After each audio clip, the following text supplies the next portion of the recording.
Hey guys. This is part 4 of What If Naruto went back in time but ended up in the wrong timeline. Hit like and subscribe if you like this one, and also please check the author in the description. Let's start.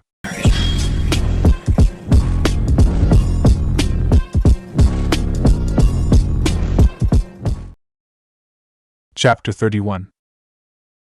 The Tsuchikage was meeting with the daimyo of Hai no Kuni. The news spread through the village like wildfire, eliciting a reaction that could accurately be described as mixed. While conversations became muted and hushed whispers vanished when she came near, it was more often than not that people didn't notice her, allowing her to eavesdrop with impunity. Most people she'd found didn't know what to feel. It was mostly a numb sense of confusion she gathered. At times even a cautious, wait and see. With others, their sentiments made her feel a bit better. They felt as though it was time for, if not peace, then at least time to bury the hatchet. Then there were, of course, the hardcore angry bunch that didn't even want to consider the notion, or who were guessing this was nothing more than a trap, from either side. It was more sad than anything else, she found. The sheer loathing that people here felt for anything even remotely related to Hai no Kuni.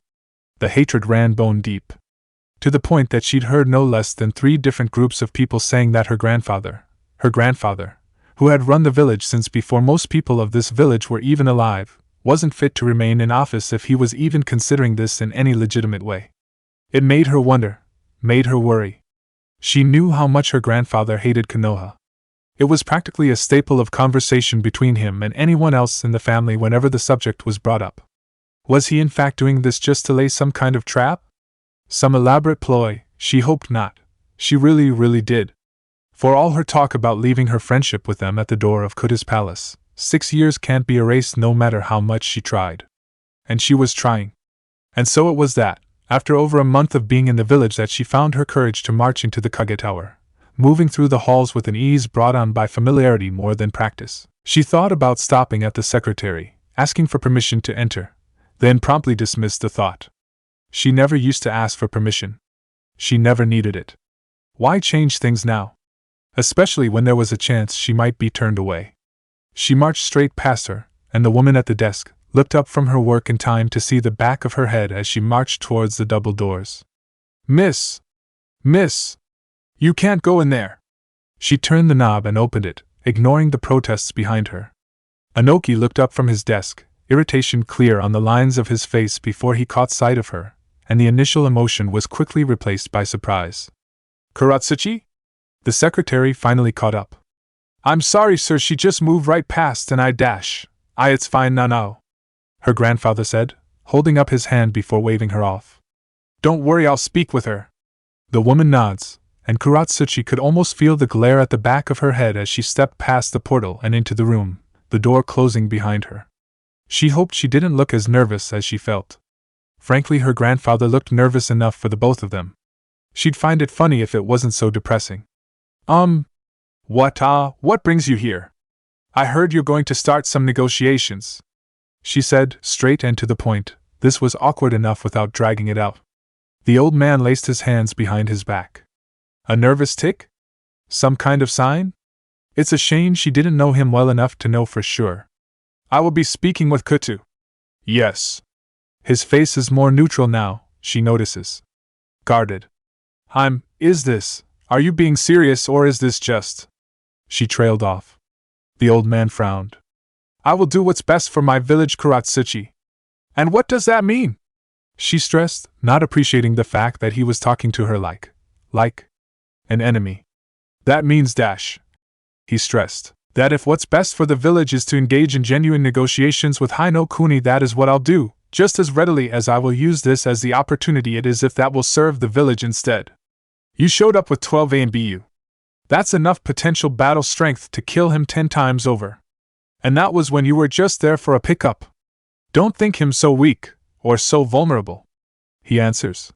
The 12 guardians, a garrison of samurai. I was not going to waltz into that death trap of a palace without making it very clear that he would lose just as much as us if he tried anything. He wasn't going to try anything. The old man scoffed, all but waving off her assessment. You don't know that man like I do, No, I don't, she interrupted. I haven't seen him on a battlefield, I haven't been on the receiving end of some ambush or surprise attack, or bullshit negotiation. But you haven't lived with him for 6 years either.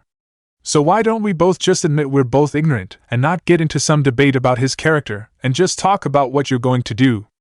Anoki stared at her, dumbfounded, his mouth slightly open. A second later she blushed scarlet, from her neck to the tips of her ears. It had been a long time since anyone dared to talk to him like that. She always did have a temper. She saw his frown grow severe. He was very nearly glaring at her with what she'd describe as hostility. She swallowed down the sudden lump in her throat. Look, I'm not saying that you go in there unguarded with arms wide open and your chest exposed. But don't walk in there with a knife in your hand itching to put it in their throat either. Any kind of dash. Anoki raised his hand, holding it up for silence, and she knew well enough to obey. You've made your opinion known, he finally said. And like I said, I will ultimately do what's best for the village, and whatever that may be it will be completely independent to whatever you or I might want, Kuratsuchi. I doubt that. She bit down on her tongue, forcing herself to keep those words to herself. Instead, she bowed slightly, prying out the words from her lips. I understand. Thank you for your time. Then, without waiting for his leave, she turned and marched back, moving quickly to get away from this room before he said anything more. As she left, Anoki opened his mouth, ready to call out to her before he stopped himself, face falling as he heard the click of the door behind her. First his son. Now his granddaughter too. She didn't understand. How could she? When all that she'd been living the last 6 years was a pretty little fabrication made by the very person he was acting against. Damn that man. He made a gesture. A moment later his Umbu captain shimmered into existence at his side. Sir? How many men have you assigned to the mission? 12 stealth specialists. He answered. Paired up in 6 teams of 2, they will cover a great deal of ground while the negotiations last. I have also taken the liberty of placing 5 fully manned attack teams on standby, ready to come to your aid should it be necessary. Anoki turned his gaze towards him. Can we afford all that? 6 two-man teams, my 6 A and BU guards for myself, and 5 full teams. That's nearly 50 shinobi not taking missions for at least the next 2 weeks. Frankly, I'd rather lose a dime or two than have you ambushed, and us unable to respond while your security is under my command, sir. We've been getting reports of increased activity from Konoha shinobi, his captain stressed. The Tsuchikage grunted. Right. I can take care of myself, you know. With all due respect, of course, you're free to take care of yourself on someone else's watch. If you would have forced Katsuchi to accept this mission, none of this would be necessary. Anoki scowled. Katsuchi was not high value enough to be attacked, but valuable enough to give the impression the negotiations would be taken seriously. Nothing for it now, he finally said. At any rate, dash. He paused, his open mouth closing for a moment. He stayed silent for a while. Perhaps I should have my personal guard. Have? The captain turned his masked face towards him. Sir, as it is with 6, it would be difficult to keep you safe if Kuta decides to sick his 12 guardians on you. If you walk in there with just 3, if this is because Kuratsuchi-san dash. Anoki raised up his hand, asking for silence again. No. It's not because of what she said, not entirely anyway. It's simple. He's going to try something. But if we enter with a full escort, then we have no excuse should one of the stealth teams be discovered. They can claim to be part of my guard, running late or turned around in the forests. They won't buy that for a second. No, they won't, he conceded. But they'll have no choice but to buy it. They can't prove any genuine wrongdoing, not without capturing more than one of our teams. And the second they discover one will give the signal to the others to pull back across the border. I don't like this, the man finally answered, though he didn't argue. A potential cover for their spies would be invaluable, even one as paper-thin as this. You don't have to. Anoki chuckled, smirking. Hell, I don't have to. Just make sure to have those teams ready to attack the second you get word of anything wrong. If things go south, we'll be running as fast as possible to the border and will probably need all the help you've got saved up on this side of the line. The captain nodded. We'll be ready, sir. They're not the same people. It's something that he has to recognize, something that's becoming more and more clear with every passing day. Sasuke is not adverse to asking for help. Sakura does not balk or chafe at the training. He's not so driven, so desperate to become stronger, faster. She's not so dead set on her crush. These things, these traits, they're still there. He can see them. but not the same. Muted. To Sasuke, strength, for now, is the end goal, not the means to reach a different goal. To Sakura, her crush is a secondary thing, not the orbit of her every attention. Sasuke is more keen on learning support techniques, quick stealth-based strikes than the mid to close-range specialties he favored previously. Sakura, though clearly having the potential for medical techniques, didn't like them. She was deviating more towards earth-based ninjutsu and genjutsu. She was bored by medical techniques. That might change in time, but for now, they're not the same, and he is ashamed, sick to his stomach really, that he wishes he could force the change on them. Force them to be the same people. It's not right, he knows it's not, and every day he tries to push those disgusting thoughts further and further away. He's succeeding. At least he likes to hope he's succeeding at any rate. Most days, it was hard. Then there's days like this. OW! Shit! Sasuke screamed, yanking his hand out of the thick glove, a finger of which stayed firmly caught on a barb of the barbed wire the two genin had been setting up. His finger had a long cut, and if looks could kill, the wooden post and barbed wire would be burning cinders right now. Do not say that word! Sakura hissed, tugging and hammering right beside him, the both of them covered in the thick, wet mud of the empty cowpen they were currently fencing. He called it mud to be nice about it. Sasuke turned to him, all but growling. Who in the hell decided these were missions? Naruto grinned where he sat on a nice, dry, clean wooden bench. Don't complain you asked for this, remember? Yeah. He nodded, his tone showing just how much he appreciated the joy of D-rank missions like all ninja before him. Yeah, I asked for D-rank missions, you know, acting as a courier to an outpost, maybe even filing some papers for the administrative division. Not freaking chores. Better you than me, Naruto said, perfectly frank, grinning smugly. You could help us with some of this stuff. Sakura growled as she tugged on her barbed wire to get it firm as she made it to the next post. It's village law that sensei leave their students to complete D-rank assignments on their O-dash. Their glares made him choke on his own spit as a laugh bubbled up. If looks could kill, he chortled. Tell you what. If you guys manage to finish this in another 30 minutes, I'll take you to the training grounds and teach you something new. How about if you help out, I learn any med technique you want? Sakura asked, tugging on a length of wire towards the other post. He grinned. Nice try. It took them an hour. Not 30 minutes. Still, he wasn't gonna cut him loose without doing something with him. Now, if he recalled correctly. Hey, Naruto dash. Sakura winced as she stretched out her arms above her head, tugging one arm up and over the back of her neck until her shoulder gave a satisfying little pop. Yeah? He asked as she let out a breath and allowed her arms to fall back to her sides. I've been wondering. I read some on elemental combinations. Team attacks and such, right? Yeah. He said, his mind wandering to where this conversation was going. Well, I've seen combinations with fire and wind, lightning and water, even heard of fire, water and wind to use steam. But, what kind of combos could me and Sasuke use with earth? You're asking me? Why yeah, I'm asking you. You have an earth element too, don't you? Well, yeah, but I never used it with my teammates. Her face. He laughed, and the irritation he saw in her eyes was just beautiful. Sorry. He giggled. Look, I know how to use my earth element to be most effective with my fighting style, but that's because I already know what I can do to supplement it. I mainly use it, on its own, for defense. If you want to use it with Sasuke for something different, or get more offensive techniques, you're just gonna have to get creative. There's nothing more devastating than effective, original techniques. But ninja don't generally start making original techniques until they're jounin. She dismayed. Doesn't mean we can't practice to get a head start. Sasuke put in. Come by tomorrow to the clan compound. There has to be something we can use there. Naruto's smile, to his shame, grew a little sad as he heard the offer. They're not the same people. And he has to remind himself that's not a bad thing. Is that okay? She asked. I mean, that's your clan library, Sasuke. He shrugged. I'm pretty sure it's okay. Could you ask? I really don't want to step on anyone's toes. Sure, I'd you dash. His statement was cut short as they realized that the training ground they were walking into wasn't exactly unoccupied. Oh. It's Team 10. Sakura cried, smiling before she raised a hand in a wave. Hey Hinata-chan. The girl turned, blinking in surprise before she smiled and waved back.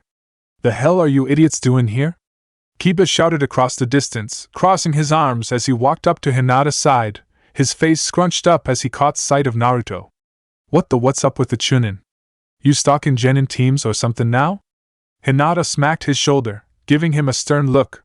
Damn, she was even quieter than he remembered. What? The Inuzuka complained, rubbing his abused arm. Apparently she hit a lot harder than Naruto remembered too. He shows up at the library couple weeks ago, now he's following these two around, it's a legit question.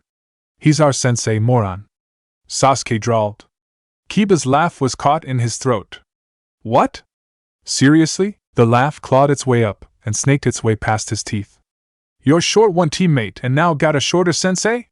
That's just freaking sad brow. The brunette hissed as he pulled his toes out from where they were stuck under Hinata's heel. The pale Hyuga girl rolled her eyes before smiling at the three of them. Then she started doing something that caught him, even more off guard. Sign language. Naruto stared, dumbfounded as the girl communicated with sign language, her mouth moving with phantom words that made no sound. Well, at least you're keeping him in line. Sakura smirked. Hinata smiled, and turned, seemingly looking for something. That's when he saw it.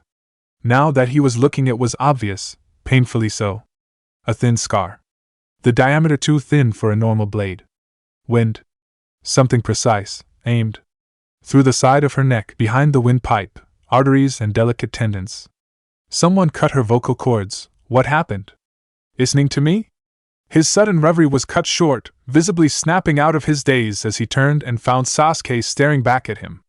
What's that? The Uchiha raised an eyebrow. Let's head over to ground 5. It's usually empty, I think. He shook his head. He'd come here already knowing Team 10 used it. Nah. Let's dash. He paused, taking a moment to clear his throat and his head. Let's train here with them. If Kurenai-chan agrees, of course. He looked around. Where is she anyway? The veins around Hinata's eyes bulged, the iris becoming visible in the sclera as blood and chakra flooded the orbs. She pointed. Then used sign language again. He was rusty. It had been forever since he last used it for conversation rather than the quick bursts of orders or information on missions. But still, he wasn't about to make her feel bad by asking someone to translate. As far as he could tell, down that way, 70 or 100 yards, testing the range of Shino's sensory perception with his insects. He was keeping an eye on them, now on their way back. He'd probably seen their arrival and told Kurenai.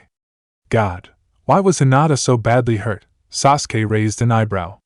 You want us to train with them? What the hell is that supposed to mean? He forced the thought out of his mind, forced himself to compartmentalize it, to deal with it later, to act normal.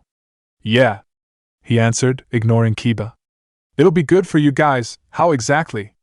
Sasuke questioned. We fought and trained in the academy, remember? I could beat them there. Hey, screw you, asshole. You'll see. He smiled, ignoring Kiba again. At that point, Shino and Kurenai came through the trees, with both sensei and student arriving with feet landing softly on the grass. Hi, Shino-kun. Sakura shouted, waving at him like she had at Hinata. Haruno-san, Uchiha-san. He greeted in turn. Hello? My name is Yuhi Kurenai. The brunette greeted cordially, if not entirely warm.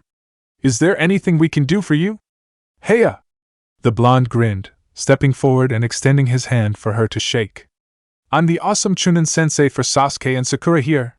Kinda hoping we could work together on some joint exercises. Kurenai raised a slender eyebrow as she shook his hand. A Chunin sensei for 2 genin? That's odd. Naruto shrugged. Hokage liked me enough for the job.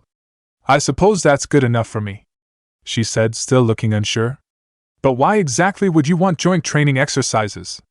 He gestured her over, stepping away, out of earshot, even Kiba's ears, and placing his back towards them so Hinata couldn't lip read. Well, Kurenai-chan, it's like this. Way I hear it, we both want two things. 1, that our students are ready for anything, and 2, that they pass the Chunin exams, yeah? Go on. She answered neutrally. Well, you and I both know that both on missions and their Chunin exams they'll have to fight other ninja, yeah? Well, Hyuga and Inuzuka are some of the best close-range combatants. Some would say the Hyuga are the very best. Exercise with them would force Sasuke and Sakura to adapt other means of engaging close-range specialists, and Shino, well, his advantage is obvious. He can eat chakra. It would force Sasuke and Sakura to think of ways to either end the engagement quickly, or to use tools and skills that don't rely on chakra when they have to conserve it. So far you've explained how this arrangement benefits your team. Not mine, she pointed out. I'm gonna be helping Sasuke and Sakura develop their skills in a lot of fields. Eventually, they're gonna learn counters to those wonderful clan techniques. Then your team will have to think of supplements and ways of making those clan techniques stronger and covering their own weaknesses. Win-win for everyone, right? Except that it's just as likely your team will hold back those trump cards for when they really need them and throw mine completely out of the running in the Chunin exam, should they attend together. He winced. Okay. Maybe that was true. What if I promise that they won't do that? He smiled. Her answer was a raised eyebrow. I'd say nice try, but to be honest, that was pretty weak. Yeah, I figured.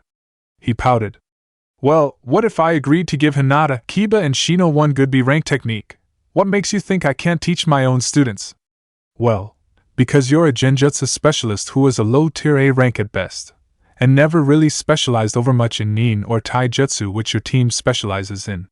It's not that you can't teach him, it's just that I... He trailed off. Her frown grew more severe. Suddenly, T hit him. Come on. He moped, lowering his eyes a bit. This is my first time teaching. I really need another set of eyes if I'm not gonna screw up. So you want help? Yeah, pretty much. Why come to me? My other option is Guy. Yeah, he grimly nodded. I suppose we could group together for sparring matches and progress checks once a week, or so. She grudgingly admitted. He beamed a megawatt bright smile. Thanks a lot. This'll be great. She nodded, uncrossing her arms and moving to walk past him when he stopped her. Hey, Kurenai-chan? Yes? Hinata. She's mute yes. Why? What happened? An attack years ago. She said. I'm surprised you didn't hear. I've been gone for quite a while. How many years? Yes. I remember hearing about that now. You were with the daimyo, yes? He nodded. 5 or 6. She answered. Kumo-nin, I believe. 5 or 6, just after he left or a year after he left. Damn it. He hissed. If he wanted to protect his friends, so far he was doing a horrible job of it. He smiled, though it didn't quite reach his eyes. Alright, well, no better time to start this training thing, right? Luckily, Kurenai wasn't looking at him, and by the time he reached his friends, he buried it. It was getting easier to do that. By the time he got home, it was to another surprise. Again. He closed the door with a snap. Honestly.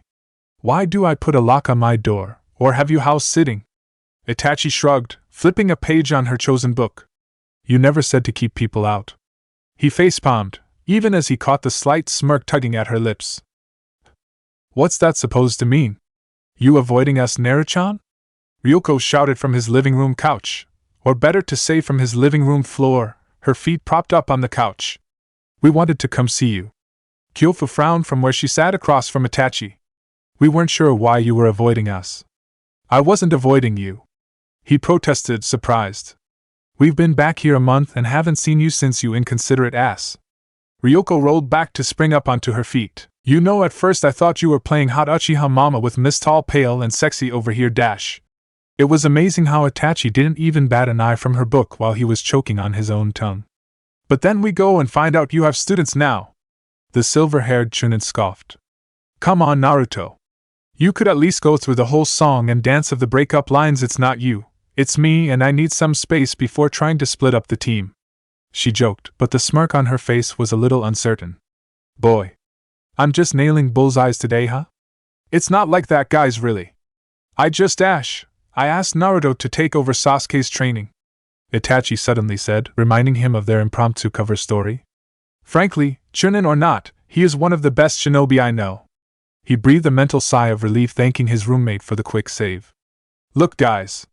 The very last thing I want is to break up the team or hurt you guys. You're my friends. Hell, if I do my job right, they'll be Chunin themselves in 6 months. No, wait.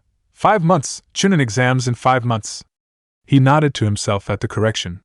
Kyofu sighed. I guess. Just kinda bummed. You get back after 6 years and you're off doing your own thing before we can even blink. Ryoko walked forward, wrapping her arms around his neck. They grow up so fast, don't they, Kyofu-chan? He's already spreading his little wings. He smiled, not struggling against her hold. I'll make it up for you guys. You can eat here tonight, okay? Sounds good to me. Ryoko pushed him forward, towards the kitchen. Get to it, boy toy, and make it good. Sure, he called behind him. I already chopped up the rat poison for your plate. He ducked into the kitchen as a fork passed his head and smacked into the refrigerator before clattering to the floor as he laughed. So how many students do you have anyway? He heard from Kyofu. 2. He answered as he started pulling out his ingredients. You need any help with them? He paused. She stood on the village walls. The people bustled and milled around in the streets below as she walked across the barely manned fortifications. You still like this spot, huh? She turned, looking to the source of the voice only to find Akatsuchi negotiating his way up the very narrow set of steps, his bulbous red nose made all the more red in the high noon sun. She leaned back on the wall's buttresses. Yeah, she answered with a smile. It's familiar. He smiled, and marched over to join her, leaning at her side, the two of them looking over the village. In the distance she could see it, the Chunin and Genin beginning to open the primary avenue to exit the village. Anoki would be making his way down this thoroughfare soon.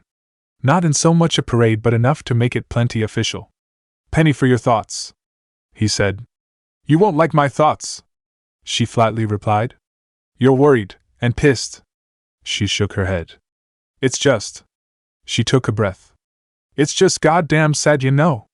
You have a chance, even a small chance, to open up a genuine negotiation, but everyone is too busy being suspicious and looking for an opening to take it. Konoha Ninja killed your mom, he reminded. Yeah, you're right, they did. But I never knew her. I know Kuta, so that definitely makes me biased, and when they say I'm not thinking clearly, who knows, they're probably right, but… She sighed, aggravated. Ugh. I don't know. This whole situation just fucking sucks. He placed a hand on her shoulder. Hey, he said suddenly. They're leaving. She opened her eyes, looking down from the village walls. That's a freaking small escort. She blinked, pushing off the wall to get a closer look. 3. Just 3 umbu. She smiled. Chapter 32. Tsunade is a woman who wakes at the crack of dawn every day for her work at the hospital. It was familiar, routine by now, even on the days she could sleep and she generally didn't, her natural clock picking her out of sleep on its own. 6 a.m. That was her hour. 6 a.m. every morning she'd wake up, make a big breakfast. She'd eat some, then save the rest for Dan and Akane so they could both eat a few hours later when they woke up. After that she'd go to the hospital and be back returned by 9 or 10. Usually Dan was back long before then, so he'd have cooked dinner for her on most days. She'd spend time with her family as she could, often reading to her little girl at night before getting some sleep herself. Then she'd wake up, and do it all again the next day. That was her routine, with training and time with Dan squeezed in whenever she had the chance to do so or got a rare day off. It was therefore unusual and definitely surprising that she got a knock on her door this early in the morning, the rapping of knuckles on wood bringing her up short as she was just finishing heating up the stove. Who in the hell? She went through a mental checklist. Sarutobi? No, they'd never knock. Orochimaru? Hell, she'd stab him in the forehead if it was him. It'd be far more likely that it'd be some infiltrator with a good henge and sloppy research than him ever having the decency to use simple courtesy. She held the kitchen knife in one hand, making a mental note of the weapon pouches that were hidden nearby. She threw out a chakra string with one finger. 18 feet between her and the door, far enough to avoid the blast radius of an explosive tag if they'd put up a trap. The string latched onto the lock and with a quick tug it was undone, the knob turning before the door was pulled slightly open. Bachan? She blinked. Naruto? The former Jinchuriki pushed the door open, blinking as he looked around for her before finally finding her behind the kitchen's counter. What are you doing way over there? Breakfast, she drawled. Never mind that, what are you doing in my house at dash? She looked to the wall clock. Dash 6:23 in the morning? Oh, I have a team exercise today and I wasn't sure if you'd be in surgery or something later, so I kinda figured this was the best time to find ya. And if I'd been asleep? He blinked as though the question had never occurred to him. Then he smiled. Well, you're not. So? She sighed, and any worry she would have had of this being an infiltrator faded almost completely. Only Naruto wouldn't have thought of that before coming here. "What is it, kid? You want breakfast?" "Yes, please. Kind of forgot when I was rushing to get over here." He stepped inside, closing the door behind him. She added 2 more strips of bacon, then decided to add 4. She'd seen him eat before. "All right, so what is it?" He pulled a stool out and sat down. Well. She turned, looking at him out of the corner of her eye. His brow was knit, scrunched tight in thought. "There's this girl Dash." The handle of her skillet suddenly snapped in half. She blinked, staring at iron and wood handle, dumbfounded. Then she rounded on him. "Come again?" He nodded. "Yeah, there's this girl you see Dash." And just like that, she was off, making a mental tally of all she had to do. It was short notice, but she could manage. Gotta find out her name, her family history, pull out her medical records of her parents, run a blood test, get Saru to let me borrow an Umbu Detai Dash. Her name's Hyuga Hinata Dash, okay. Got the name. It's Haya Dash. She got hurt really bad and I was wondering if you could help. And just like that the wind was ripped out of her sails. She almost wanted to slap her own forehead. Of course that would be it. And I already planned when to get inside her room to start the profile too. "Your bacon's done," Naruto said. She turned around, shutting off the stove. "Right, well let's see, what does she wait?" She paused. "Did you say Hinata?" "Yeah." She offered him a glare. "Come on, kid. Do you really think anyone would leave an heiress of the Hyuga clan with some severed vocal cords without tossing her through the doors of my office, practically head first? I was the first person her father came to." His face fell, crestfallen. "Oh. I just thought Dash." Her brow furrowed, deciding to take on a gentler tone. "The attacker severed the vocal cords with wind chakra. I'd have to use high-grade cellular regeneration techniques to try and fix the damage. But that has such a high risk of damaging her and overstressing the chakra coils around the throat so much it's just not worth it, even to get her voice back." He sighed, nodding. He wasn't happy. But either did he seem surprised. "I kinda figured." She served him his breakfast. She thought about continuing the conversation, but she was still a little out of it right now, too. It was way too early for this. Besides, he looked like he needed to think on his own a little bit. Minutes later, as she was finishing her coffee, a smell hit her full in the face, her eyes going wide. Naruto practically lunged from his chair, he'd caught it too. She moved to rush past the kitchen counter when the sound of her daughter's scream tore through the house. "Mommy!" Her heart felt like it just dropped into a pit in her gut at the sheer terror she could hear in her daughter's sweet voice. The thumps pounding feet on the hardwood floor were barely a warning before the shock of fire-red hair came around the corner of the hallway. She'd never seen her look so terrified. Akane launched herself towards Tsunade's legs, arms wrapping around her with a desperate force as the legendary medic held her. She heard Dan rush out of their room, saw Naruto rushing past the both of them towards the hallway where her daughter had come from, rushing full sprint towards the smell of smoke as the girl cried into her waist. "No!" Kutu chuckled as he checked the stirrups and buckles of the saddle. "I'm the daimyo. I believe I get to say that to you, not the other way around." "No!" came the deadpan answer at his back. "I'm the head of your security. I'm the one that gets to say that to you when you are making my job harder and destroying the hours I put into designing good guard detail for you." The ruler of Hainokuni chuckled under his breath at the foreigner's antics. "Ramon, I'll be perfectly safe." "No!" he repeated for the 3rd time. "You'll be perfectly stabbed in the throat and I'll be out of job. Inoki won't attack me." The bearded man chuckled as he shook his head. "It'd be too brazen. He's too cautious for that. You want to meet him with only 4 of your fire guardians and 10 of my men. This is too few. Our scouts have already reported that he only has 3 guards of his own. It'll be fine." "No, no, no, no, no, no," the man repeated in rapid fire. "It won't be fine." "Why?" "Because he is stronger than his guards. I could stick with a sword while I am drunk and stupid."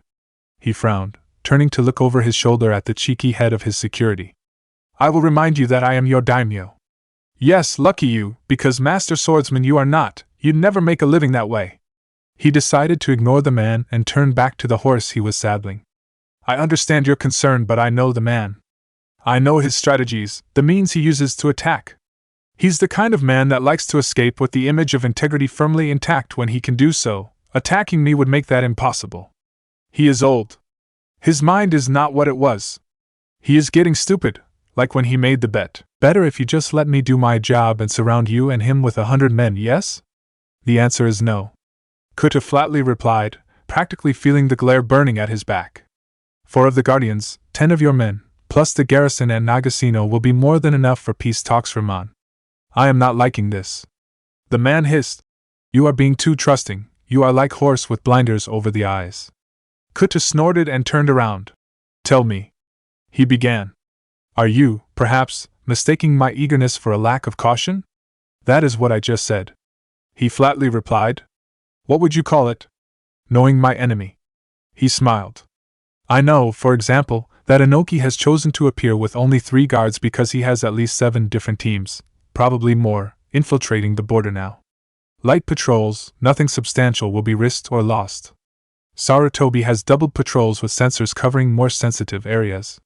I also know that he has chosen Nagasino in order to simultaneously get a personal view of our most famous border outpost and draw me out of my highly fortified, garrisoned, supplied and isolated palace deep in my territory and closer to the border in order to make us all, Sarutobi included, less inclined to do anything against him. Then why you still do this? Because. He laughed as he turned back to his horse. Inoki has little hope of this succeeding, and proving him wrong has always been entertaining. Your entertainment will give me an ulcer. You'll have time to get over it. It's 2 days' travel to Nagasino. Saddle your horse or we'll be late. The daimyo chuckled, listening as the foreigner no doubt cursed him to high heaven in his native language. The room was a slagged ruin, charred wood dominated the far corner, and the walls around it. The ceiling paint had peeled and blackened with the heat. Water splashed at their feet from the jutsu he'd used to drown the flames that had taken hold of the girl's room, and Naruto rolled up the scroll he'd used to summon the water, placing it in his top pocket in order to remind himself to fill it up again later before he made his way out of the room to where he could still hear Akane crying. He waited for them to calm down, for Tsunade to hold her daughter close, while Dan inspected the room. They spoke with each other and fussed over the sobbing girl, worried and shaken. Dan agreed to stay home with her today. Tsunade was still needed. He remained there, quiet and less spoken to, waiting until now for the girl to be out of earshot, and Dan too if he were perfectly honest with himself. She walked with him out the door, ready to head to the hospital. The light of the morning sun was just filtering through the village streets when he finally opened his mouth to speak. Do you want me to help? What? She looked up from where she'd been fiddling with the key to the front door. The lines of her face were carved into her features, severe and worried. She'd stay if she could. The red of her eyes was the evidence of the tears she'd held back not 10 minutes ago. I can help, Tsunade. She sighed, and he could hear the impatience in her tone, the frustration just barely held in check as she turned back to her lock to snap it shut. She was furious. More than that, she was scared, and someone today was gonna get the full brunt of that. He'd just come real close to that being him. Thanks, kiddo, but you can't really do anything right now. This is Tsunade.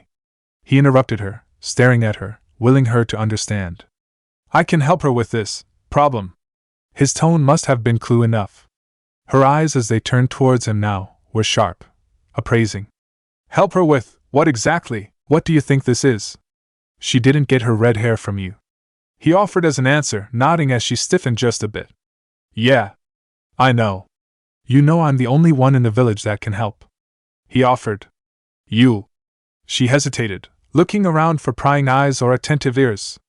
But you don't ask me. He said suddenly, realizing he had to nip this in the bud now. She was Tsunade. His Bachan. The only mother figure he ever had in his life. And this was his niece, his sister, even if she wanted him as a brother. He'd help, hell, he'd die for either one of them. But he would not let her do this, dig herself into this mess like he'd allowed Itachi to do. She died to it once already. I'll help her. I'll make it so that this kind of thing never happens again. I'll even let you see how if you want, but don't ask questions. Her features darkened, her brows knitting together. He was hurt, but ultimately unsurprised to see the suspicion now lingering in the narrowed gaze. She worked her jaw, the natural mistrust that came from his words warring with everything inside her that trusted him, and worried for her daughter. When? She asked. When? He blinked. This isn't something that can be done overnight. This might take a while. I can tell you it took me a damn long while before dash. Then when can you start? She interrupted him. Well, whenever you want dash, now. He blinked. Right now? I have to meet my team. Then we'll meet your team. But if we're doing this now before I can think about this. I'm not waiting. The door she just locked was unlocked with another clack and shoved open. Akane. Dan. She called. Yeah? You forget something?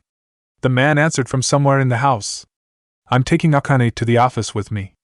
She said in a tone that brokered no argument.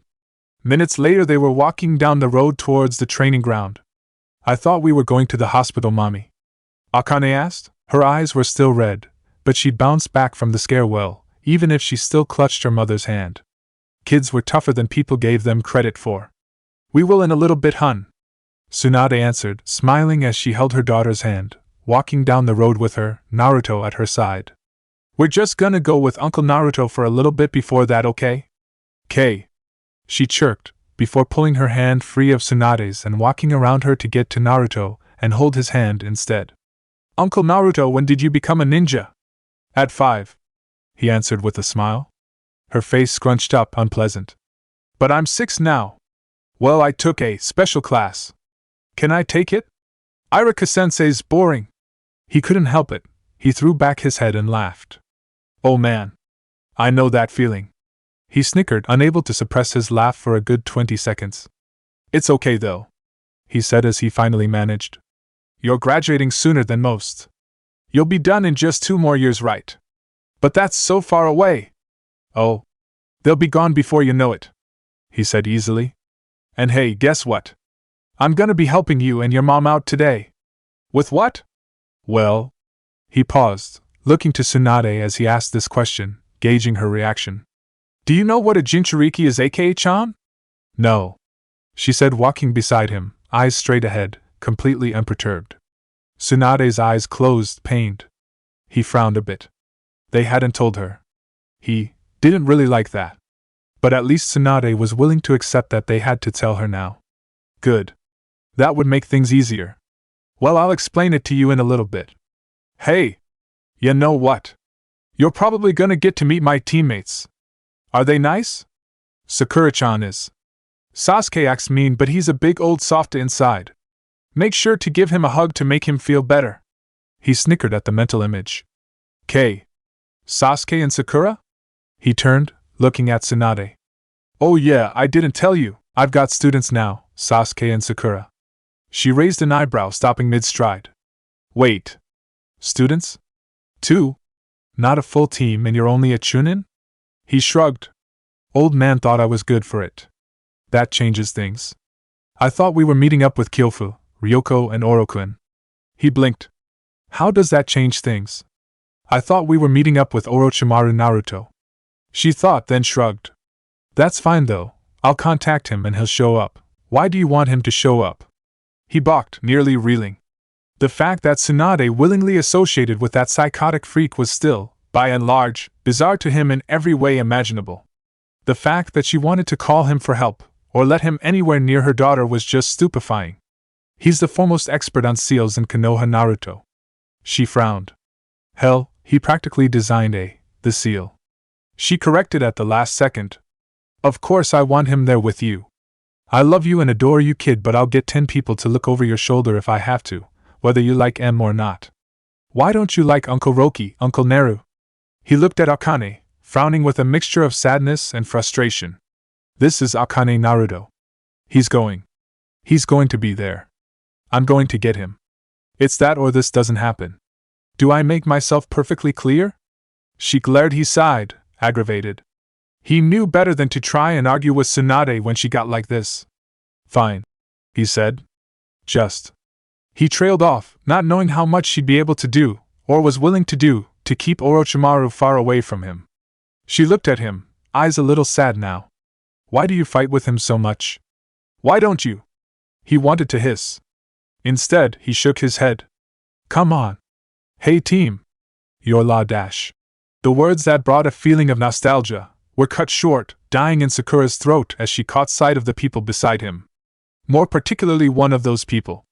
Tia Tsunade-sama, she all but squeaked, standing up like she was ready to snap to attention. Sasuke, who had been looking away from them, whirled around at the name, similarly wide-eyed. Akane walked forward, smiling as she stepped up, not 2 feet away from Sakura. "Hello, I'm Kato Akane." She smiled. "Are you Uncle Naruto's team?" "Uncle Naruto?"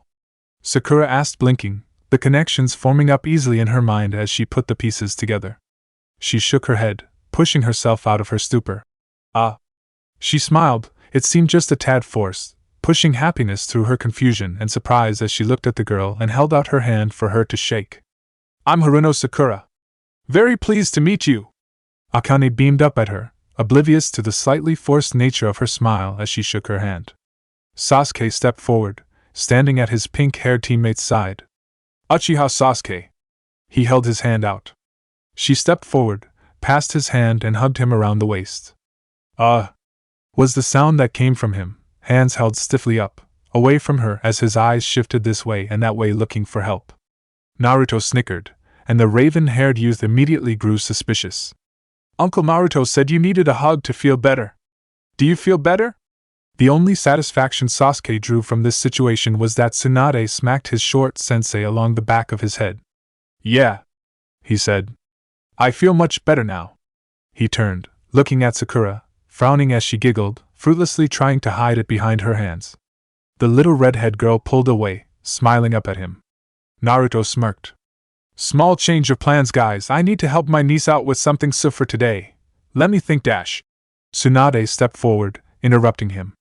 "I assume you guys know tree walking, right?" "Yeah. Naruto-sensei taught us in our first week," Sakura answered, slipping back into the honorific in Tsunade's presence. "Well, good. You kids got a new exercise then. Hang by a tree branch using only the tips of your toes for 4 minutes, or conversely, 1 finger if you don't like the blood rushing to your head." You do that?" Sakura asked, wide-eyed. "Best chakra control exercise for beginners I can think of at the drop of a hat." "Beginners?" Sasuke balked. "For med-neens, yeah?" She smirked. "It's okay if you're not tough enough for it though. A lot of people can't make the cut." Sasuke frowned and Naruto could practically see the words splayed over the Uchiha's head. "Challenge accepted." He chuckled, a laugh that quickly died in his throat. As another voice joined them.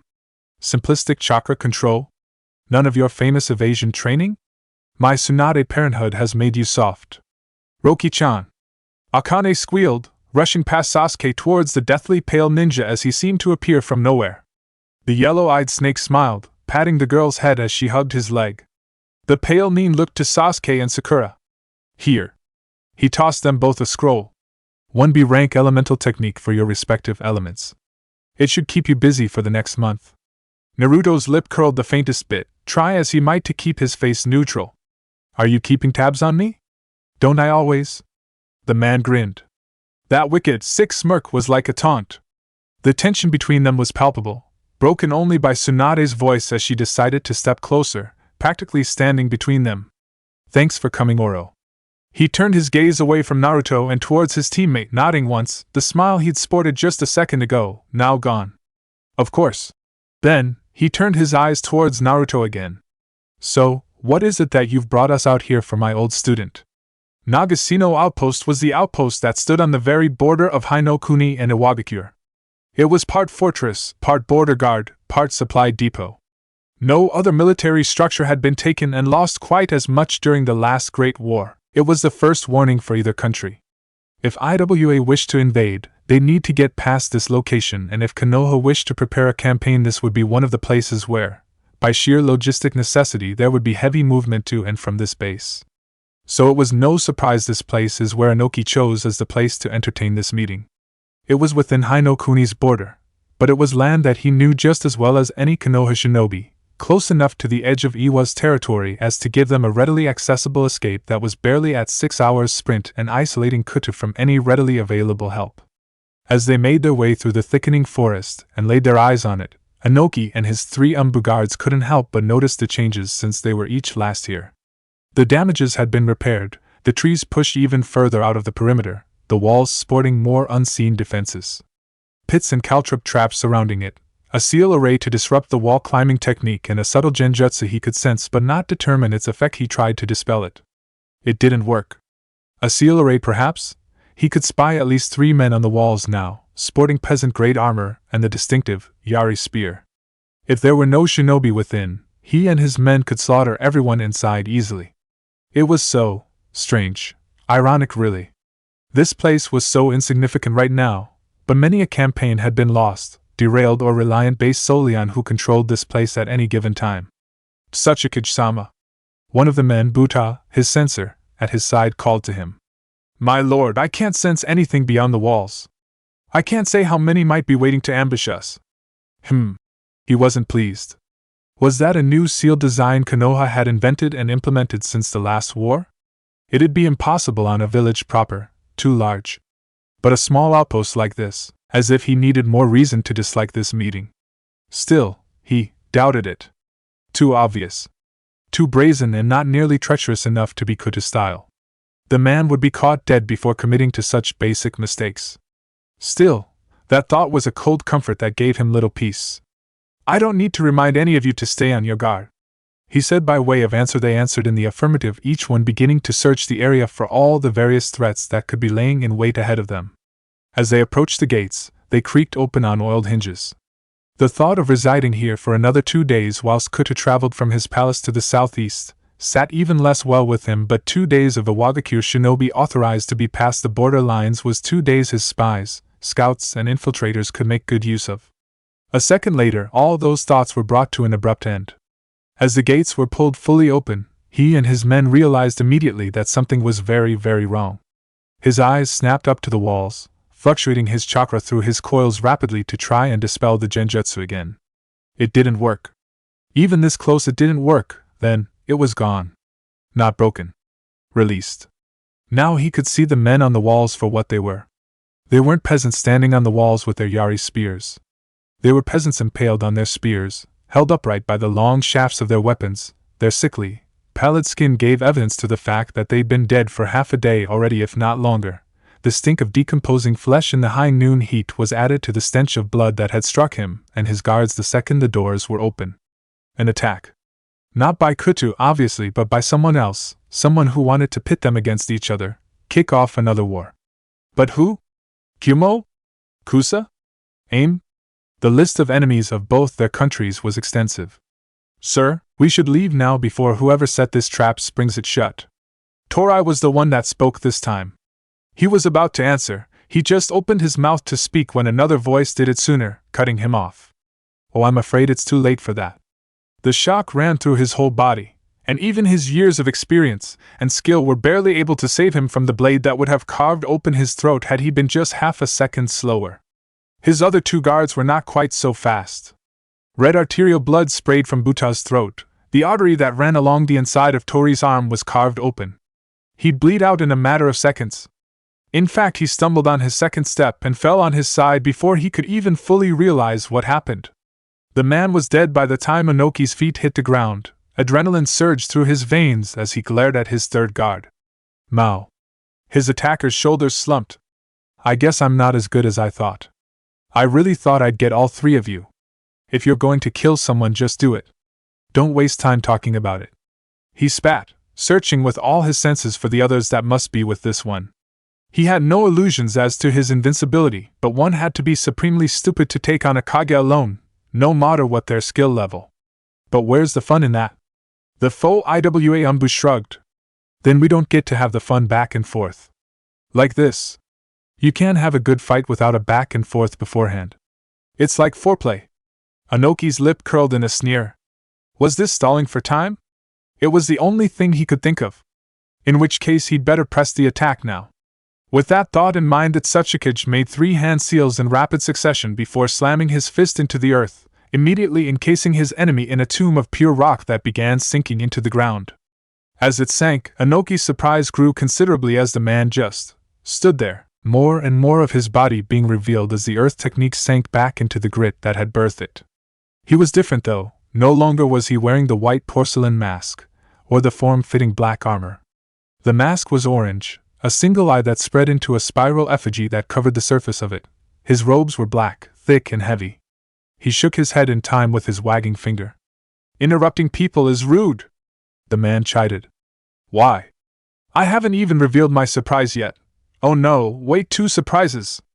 Before Inoki could react, the man placed his hand down on the dirt, and that Tsuchikage could feel the chakra flowing into the ground around him. A seal array. He moved to fly up, away from whatever this was when he was hit with something. It literally felt like a jolt, his whole chakra coil system, from his head down to his toes jerking inside of his body like a massive spasm. Immediately, his chakra control was completely skewed, the delicate balance of powers needed to fly thrown completely to hell.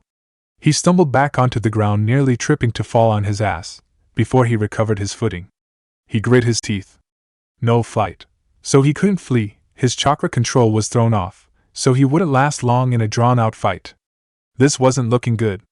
He looked to his enemy, and felt his jaw slacken, his stomach falling into a pit as a familiar figure stepped out from behind the gate of the outpost, soaked in blood. Han! He reeled. The turncoat Umbu looked behind him at the name. He found the massive Jinchuriki making his way closer. Oh.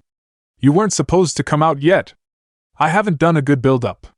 The pieces fell together in the Tsuchikage's mind. How they'd known when and where to hit. Han, as their last remaining Jinchuriki would be put on alert, he would be told. Be the one expected on the first wave of the assault should it be necessary. You, miserable treacherous ingrate! You think you can? The old Kage paused, the fury literally choking the words in his throat. You think you can do this to me? He roared. You son of a bitch! You'll wish the last thing I do is skin you alive by the time I'm finished with you. Han didn't say a word, ignoring the old man's furious tirade as he marched past the gates and past the masked man to stand not 3 feet from him. Inoki's glare could have melted stone, his teeth were bared in an inhuman snarl. Han didn't smile, didn't gloat, he didn't laugh or boast. He just said a single thing. Looks like it's your turn to die now. Chapter 33. What do you think he's doing? Shaking with the effort of hanging by a single finger off the tree branch, Sasuke risked a second to look down at his pink-haired teammate. What? Akane-chan. She clarified, still staring. What do you think they're doing? Sasuke grunted, before hastily tossing a look over his shoulder as best he could, the finger he was hanging by straining with his effort.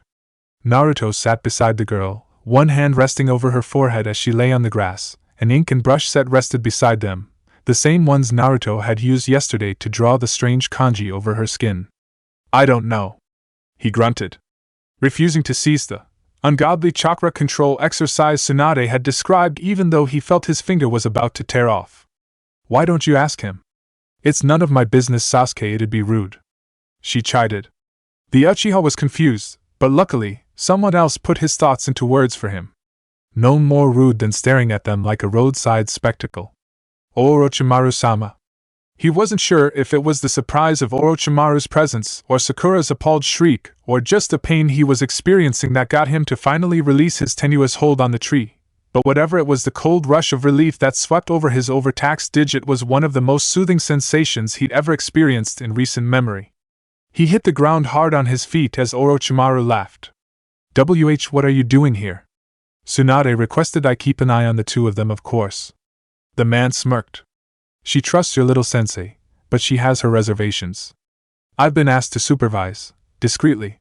What's all this about, though? Sakura pressed. The serpent chuckled. Little kindred spirits. He was as confused as Sakura was, but he wasn't gonna push anyone's patience by asking. If their Chunin-sensei and the damn Sannin wanted to keep secrets from Genin, then that was just fine by him. No need to go getting them upset by being nosy about something they obviously didn't want to go sharing. He stood up, shaking out his hand and flexing the finger that sang with pain at even the slightest movement. There was one thing he wanted to ask, though. Do you think he'll be done with this soon? Sasuke! Sakura hissed. What? He shrugged. It's true. I don't mind him taking a day or two to help his niece, but if this is gonna take a month or 3, then that's a whole different ballgame. We're gonna need something to do. Otherwise we're just wasting time. He heard the pale ninja chuckle. Driven. He commented. I like you? Somehow, he made that sound vaguely threatening. Entering the mind of another person wasn't something easily achieved by virtually anyone.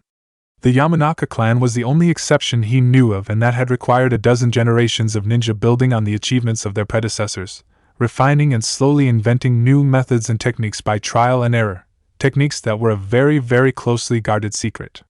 Jiraiya, for example, even with all the time they spent together, never entered the seal space with him. He never could.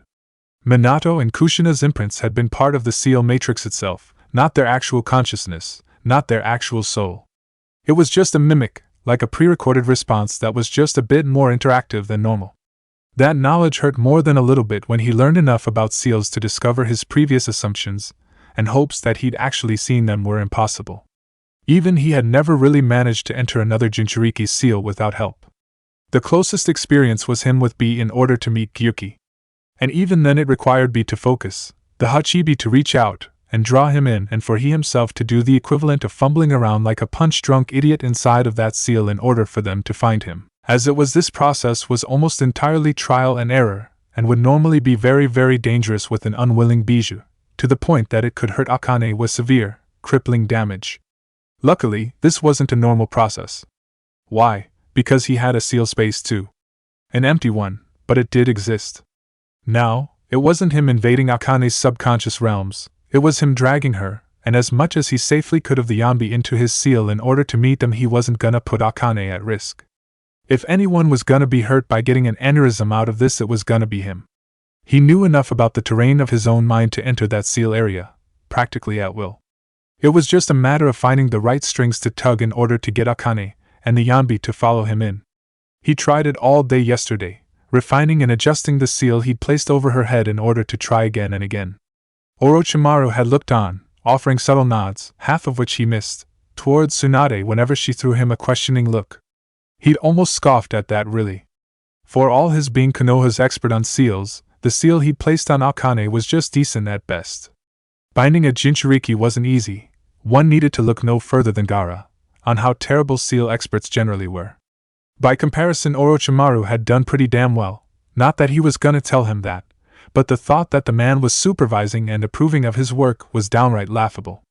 At any rate, his efforts yesterday were rewarded with several empty ink bottles, ink stains on his fingers and Akane's forehead, a sore back from leaning over her, a lullaby song stuck in his head from when the girl had mindlessly hummed it to pass the time, and a splitting headache that made him want to take an axe to his skull in order to try and alleviate the pain later that night. Still, he was closer now than when he started. He could feel it, almost feel her curiosity brushing against his thoughts, as she followed the proverbial string closer to his call. He wasn't sure how much time passed. Time was strange in this place. Sometimes it was faster, sometimes it was slower, but it was always off. Still, inevitably she arrived, sloshing through water that was hip deep for her. "Uncle Naruto? Why is it all wet in here?" It had a grumpy interior decorator. He chuckled, waddling up towards her to lift her up and place her on his shoulders, more for her comfort than his, obviously. The cold water now spattered over his shoulders, chest, and stomach. "Oh well. Where's the big monkey, Uncle Naruto? Is he here yet?" He chuckled. Kids were amazing. He remembered when they first told him about the Kyuubi, the sadness, the anger. How he felt his whole world was simultaneously crashing down and becoming perfectly clear all at once. At 6 years old, though. Akane-chan, a Jinchuriki is someone who's had an animal put inside of them. A very strong one. Akane, you're a Jinchuriki. That's why you have red hair, sweetheart. Oh. She touched her head, seemingly thinking before she smiled megawatt bright at her mother and two uncles. Which one did I get? Is it a bird or something? Can I fly? And that had been more or less the extent of her reaction. She wanted to know if she could fly. Plain and simple. She had it easier than most Jinchuriki, and she was far too young to fully understand the implications. Add to that the sheer simpleness of her age, where acceptance was just naturally easier for her than an older kid, so it was understandable that she just reacted to that the same way someone reacts to a little trivia factoid like, did you know the Shodaime got kicked in the balls twice by his wife before they were married, or Jiraiya once stole the Hokage's crystal ball to spy on women? She just smiled with something equivalent to an "oh, that's nice," and went about her day. But to digress, if he were perfectly honest with himself, he felt weird about it. Not angry or disappointed. He didn't wish her any harm, but not exactly good about how much easier it seemed either. That was probably wrong of him. So he tried not to think on it overmuch. She'd actually started to get excited about the prospect before Orochimaru of all people had nipped that sentiment in the bud and stressed the need for secrecy, putting fear in the girl of people who would try to hurt her or her family if they ever found out. He hoped she got the message. The last thing they needed was to broadcast who the Jinchuriki was, though he figured anyone from IWA would know near instantly by her hair, or at the very least suspect. "Is he here yet?" He laughed. The hoofbeats of the horses, as they negotiated their way through the forested hills, were more muffled than normal. A rainstorm the previous day had turned the earth into a mulched mess of wet, dying leaves, muddy topsoil, and twigs. It was cold as well, cold enough that Kuta could see his own breath in the morning air. It was only early November, but this far north it felt as though the first snows were about to fall. He should have dressed in warmer clothes. He looked to his lead scout. The man knew these lands better than he.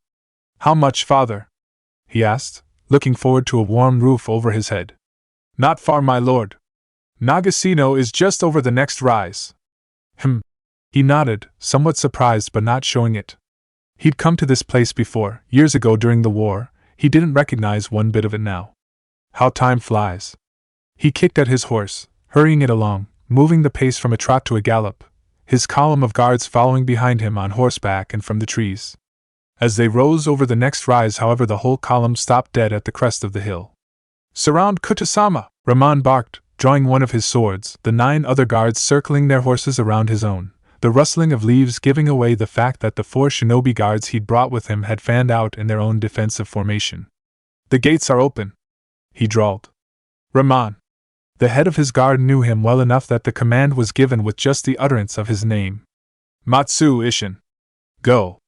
The 2 men kicked at their horses, marching forward with sword and spear at the ready, trotting up to the fortress and into the gates, staying firmly in sight as they dismounted and then proceeded to enter the main building. Minutes passed as Kuta waited anxiously for them to finish searching the grounds. Finally, Matsu rushed out of the building, his sword sheathed. That was a good sign. He mounted his horse and galloped back towards them at full speed. "My lord!" the man shouted as he drew near. "It is the Tsuchikage! Tsuchikage Dano is here!" "Why did he stay after he killed the men?" Raman asked, looking to his lord in askance. "No! The Tsuchikage is here, he's one of the wounded. It was another party." The daimyo's lip curled. "But who?" He'd kept his eyes on Kumo. Could it have been Suna? Worried that Konoha might be looking to replace them as allies? Kiri? How would they even hear about the meeting place so quickly? How would they even get here? "It might be an illusion," one of his shinobi guards said, appearing suddenly at his side out of nowhere. "I and one of the other guardians will move to check. If we say nothing within 1 minute, assume hostilities. Do it quickly," he insisted. "If whoever this was manages to pin Inoki's death on us, it will be complete open war. We have to see if we can save him, at the very least, find evidence of his attackers." The ninja nodded, the gravity of the crisis falling over the lot of them as the 2 volunteers, plus Matsu, rushed across the field again. A minute later, one of them stood on the wall and waved the all clear. Kuta wasted no more time in pushing his horse to a full gallop. The animal nearly bowled over Matsu as the man grabbed at the reins, trying to hold the beast still long enough for Kuta to dismount. His feet mulched on the wet, muddy ground. The ground was far more muddy here than outside. Water ninjutsu. He shook his head. He could think about that later. For now, Inoki. They had to save Inoki. He marched into the building, barking out his question to anyone that would answer. "Where is he?" "My lord!" The other samurai, Ishin, called from one of the back rooms, the dining hall for the garrison if he wasn't mistaken. He rushed forward, his walking speed just shy of jogging as he entered the room, a trail of blood and destruction leading him straight towards the man. He was the daimyo of Hinokuni. He'd led men to war, and fought on battlefields drenched with blood and scores of dead. The sight of Inoki, his long-standing enemy, with his face and chest carved open with a beastly wound that still leaked blood, brought him up rather short. Written in blood beside the man's red-stained fingers was one word. Betrayal. Kuta's eyes took in the scene as his mind put the pieces together, forming scenarios and discarding them as he ruled them out in turn. Less than a minute later he turned, looking towards the doorway. "Shinobi!" 3 of the 4 guards appeared immediately, already kneeling, heads bowed. "Yes, sir." "Burn it. Destroy everything here. We need to leave now." "My lord." The samurai standing at Inoki's side was the one who spoke. Should we not preserve his body? When IWA finds out they will want dash. IWA has already found out. He interrupted. Either Inoki drew that message himself, and our enemy is a rebellious faction within Iwagakure who would rather eliminate him than entertain any notion of peace, in which case they've already carried word to their countrymen, painting us in the worst possible light. Or this is a third party that doesn't want IWA and Konoha suddenly able to devote forces elsewhere, and intended for this to be found by IWA ninja that are probably on their way here right now. An arrival that will coincide with our presence here. If they see this, or worse, see us, there will never be any hope of reasoning with them until we're waist deep in blood. He turned back to the ninja. Do it. Now! We have minutes at best, we must flee to the south with all haste. The three vanished. With a backwards glance towards the dead Tsuchikage that conveyed his sadness at the man's passing, as well as an apology for the treatment of his remains, Kuta turned and marched back out of the fortress, all but jogging towards his horse. He mounted with a single practice motion, pulling the reins to turn the animal around. What is it we are doing? Ramon asked, trotting towards him. We're leaving. I expect a Wagakure ninja will soon be in pursuit. It is that bad. The man sighed. And here I'd been hoping life would be simple. I will tell the scouts to check the paths towards Konoha. No, he said, stopping him. We're not going to Konoha. We move back to the capital. Ramon's horse brayed and whined as the man pulled harshly on the reins. The capital is nearly twice the distance. We cannot dash. You have your orders. We move to the capital and that's final. The bearded man's tone left no room for argument. Ramon's mouth snapped closed, and even though he didn't look pleased, he nevertheless nodded, knowing that when that tone was taken there was nothing more to be insisted on. Kuta looked up towards the battlements. The fourth ninja stood at the roof of the highest tower, keeping watch. He prayed the man would see nothing. That meant they'd at least have a chance of surviving this mess. Do away with all you can afford to leave behind, he shouted as he unstrapped some of the excess baggage on the beast's saddle, letting it fall into the muddy ground. The horses will be running a great deal soon. He turned his eyes back towards the lookout, finding his mask. Tori! The ninja turned. Yes, sir. Use whatever summoned animals you can. Send word to all outposts and to Sarutobi. On his message, place the word spear thrust, he'll understand. His guard nodded, and soon turned back to his watch as he formed the hand seals to summon his birds. They would carry the warning back to the village. He didn't want war with IWA. But he knew well enough they'd never even entertain the notion of such now. Inoki was a loved leader. He'd been their leader longer than any of them had been alive. Hell, longer than Kuta was alive. Every IWA shinobi would be a raging beast, frothing at the mouth in search of his blood. Negotiation, talking, it was out of the question now. There was only one thing left that they could do. Win. When the Yambi finally came, he was surprisingly silent. 1 second the beast wasn't there. The next, he was looking up at the ghostly image of the massive, four-tailed Bijou, with 2 tusks that were bigger than him, and a row of gleaming, sharp teeth on display. As it snarled down at them, the beast was plenty intimidating. Wha? At least for most people. He smiled a little, knowing that in this state, the Bijou wasn't much of a threat. He was practically transparent, and with a moment's thought he could cut the link to send them all back to where they needed to go.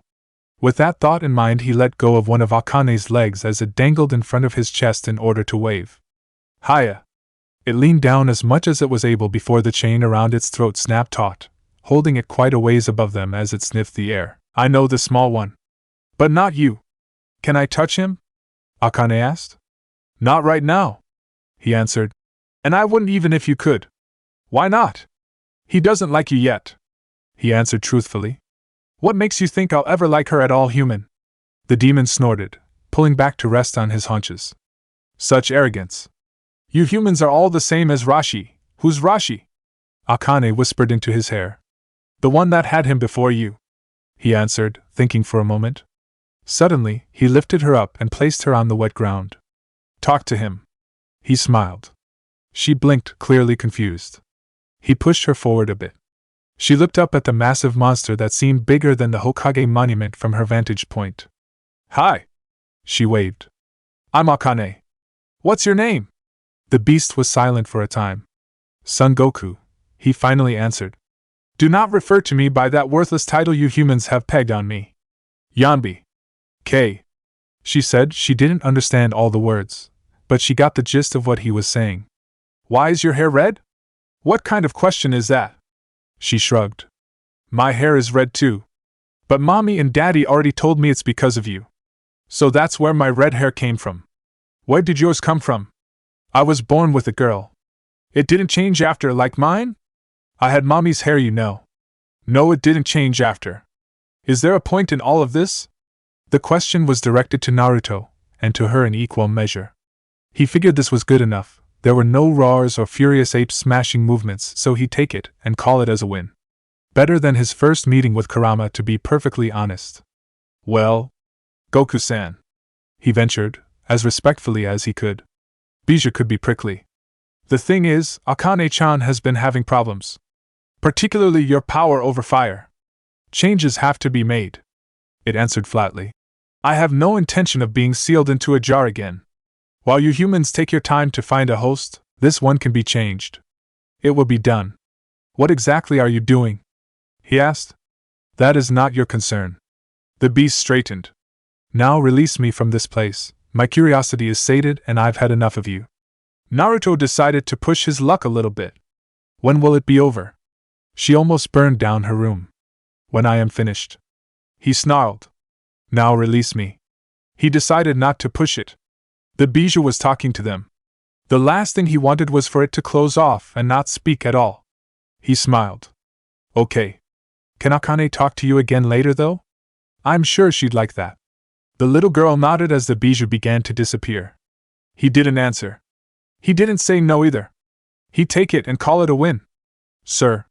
The shinobi guard stopped dead on his rush through the trees. The rustling of leaves would have been loud in his ears without the thunder of hoofbeats below them. What is it? The kunoichi, the team's censor Nin for this assignment, had paused, her eyes peering to the north. A second later he felt it too, from the northwest. A beacon scroll. Again, closer this time. Again, now to the northeast. How many? He asked. At minimum, 100. Jounin, I'd say, either way too many. She answered. Border guard is gonna follow standard protocol, pull back to more fortified positions. Hold them off, guard the path to Konoha. Damn it. He cursed. They should be going to Konoha.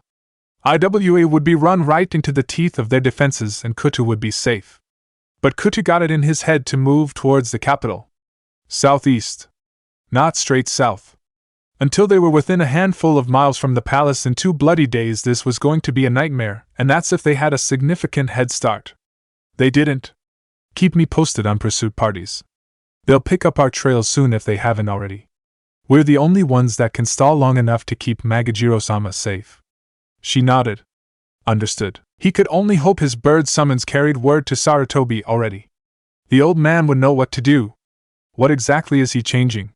The question was soft, muttered by Tsunade, who leaned on her knees, a ceramic cup nursed in her hands with tea that was now lukewarm.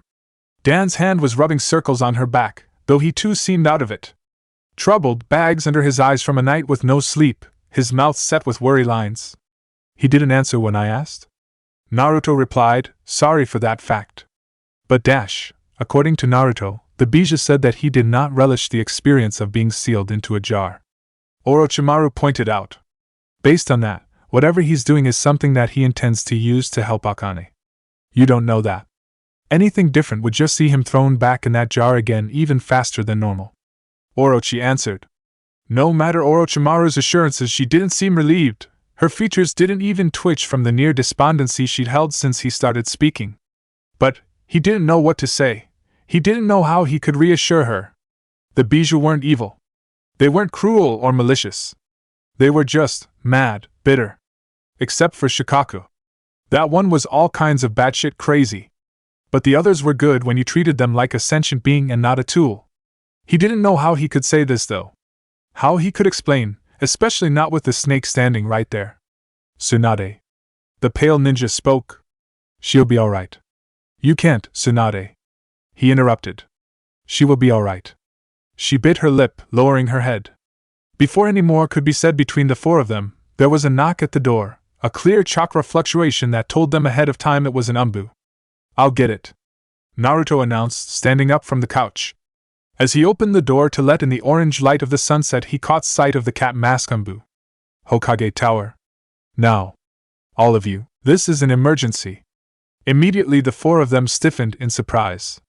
Orochimaru vanishing in a cloud of smoke to head back to his home to gather his equipment. This was never done unless there was an immediate battle in their future. I'll take Akane to the neighbors and meet you there, Dan announced, standing up from the seat and moving towards the little girl's room. Tsunade nodded before she too moved towards her rooms to gather her gear. Naruto turned his eyes to the outside, the Umbu having already vanished. Dozens of ninja were already moving, rushing through the rooftops. Umbu, Jounin, Chunin. No Genin. Whatever was happening, it wasn't good. Minutes later he was standing with a slew of other ninja in the tower courtyard. If he were any judge, it'd be at least 200 people. This might very well be every last ninja above Genin rank in the village. This was really bad. Naruto. He turned, finding Itachi moving through the crowd, a severe frown marring her face. What's going on? He asked, worry marking his own features. IWA. She answered simply. Iwagakure has attacked the northern border in full force. His blood went cold, stomach opening into a pit. Wasn't Kuta gonna meet with Inoki? She nodded. He sucked down a breath. Was Kuta dead? Shit. This was really not good. Hey guys. He looked, standing on his toes, to find Ryoko waving over the crowd. Come on. He negotiated his way through the mass of people, pushing and shoving where he had to before he found the silver-haired Chunin, her cross-shaped weapon hanging off of her back. What the hell is going on? She asked. You two ever see anything like this? Itachi shook her head. No. The last war was before my time. The Chunin Kunoichi reeled, surprise written all over her face. War. Where's Kyofu? She shrugged. I don't know. I was at home, I imagine she was too. She smirked. We don't sleep together, and say we're roomies like you two. His mouth fell open, jaw slack, his expression clearly showing his thoughts. Really? Now, Itachi again didn't even bat an eye at the words. Then a hush fell over the crowd and immediately his eyes were drawn up towards the entrance of the tower, where Sarutobi stood, flanked by Tsunade and Orochimaru. All three were dressed in their battle gear. Gone was the white robe and hat, and in its place was the black, custom, form-fitting armor. Orochimaru and Tsunade each were sporting their old Umbu armors themselves. Oh shit. The old man still wasn't looking at the crowd. His eyes moved between Orochimaru and Tsunade as he spoke, the two S-class shinobi hanging on his every word. As he finished, his hand cut through the air. Go. The two vanished, not even a puff of smoke to mark their departure. 1 second they were there, the next they weren't. Sarutobi finally turned his eyes towards the burgeoning crowd. Iwagakure has attacked us. There were no pretty words, no easing into it. The fact that those weren't given told Naruto just how bad this was. Sarutobi wasn't willing to waste time. They have moved through the northern border with an unknown number of shinobi in order to attack Magajiro Kutu, our daimyo. It falls to us to drive them back, and make them bleed for every inch of ground they have to move through to escape. No one said a word. 200 people in a courtyard and you could hear a pin drop. You will be gathered into teams and assigned to Jounin commanders who will coordinate your orders. And that was it. With that, the god of shinobi turned, looking to the Anbu guard at his back. We move. And then, just like his students, he too was gone, vanishing without even a cloud of smoke to mark his departure. Naruto focused on his chakra signature, feeling it moving with speed most ninja in their prime would find hard to match for a handful of seconds before he was gone. The god of ninja and what remained of the Sannin were off to war, and the rest of the village would be right behind them. Chapter 34. This wasn't the war he knew. It was different. A different face, a different feel, a different texture.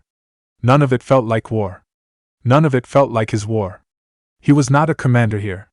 The enemy they faced didn't have every advantage imaginable. They weren't fighting old friends, or long-dead enemies. The weight of the world didn't feel like it was bearing down on his shoulders. This was not his war.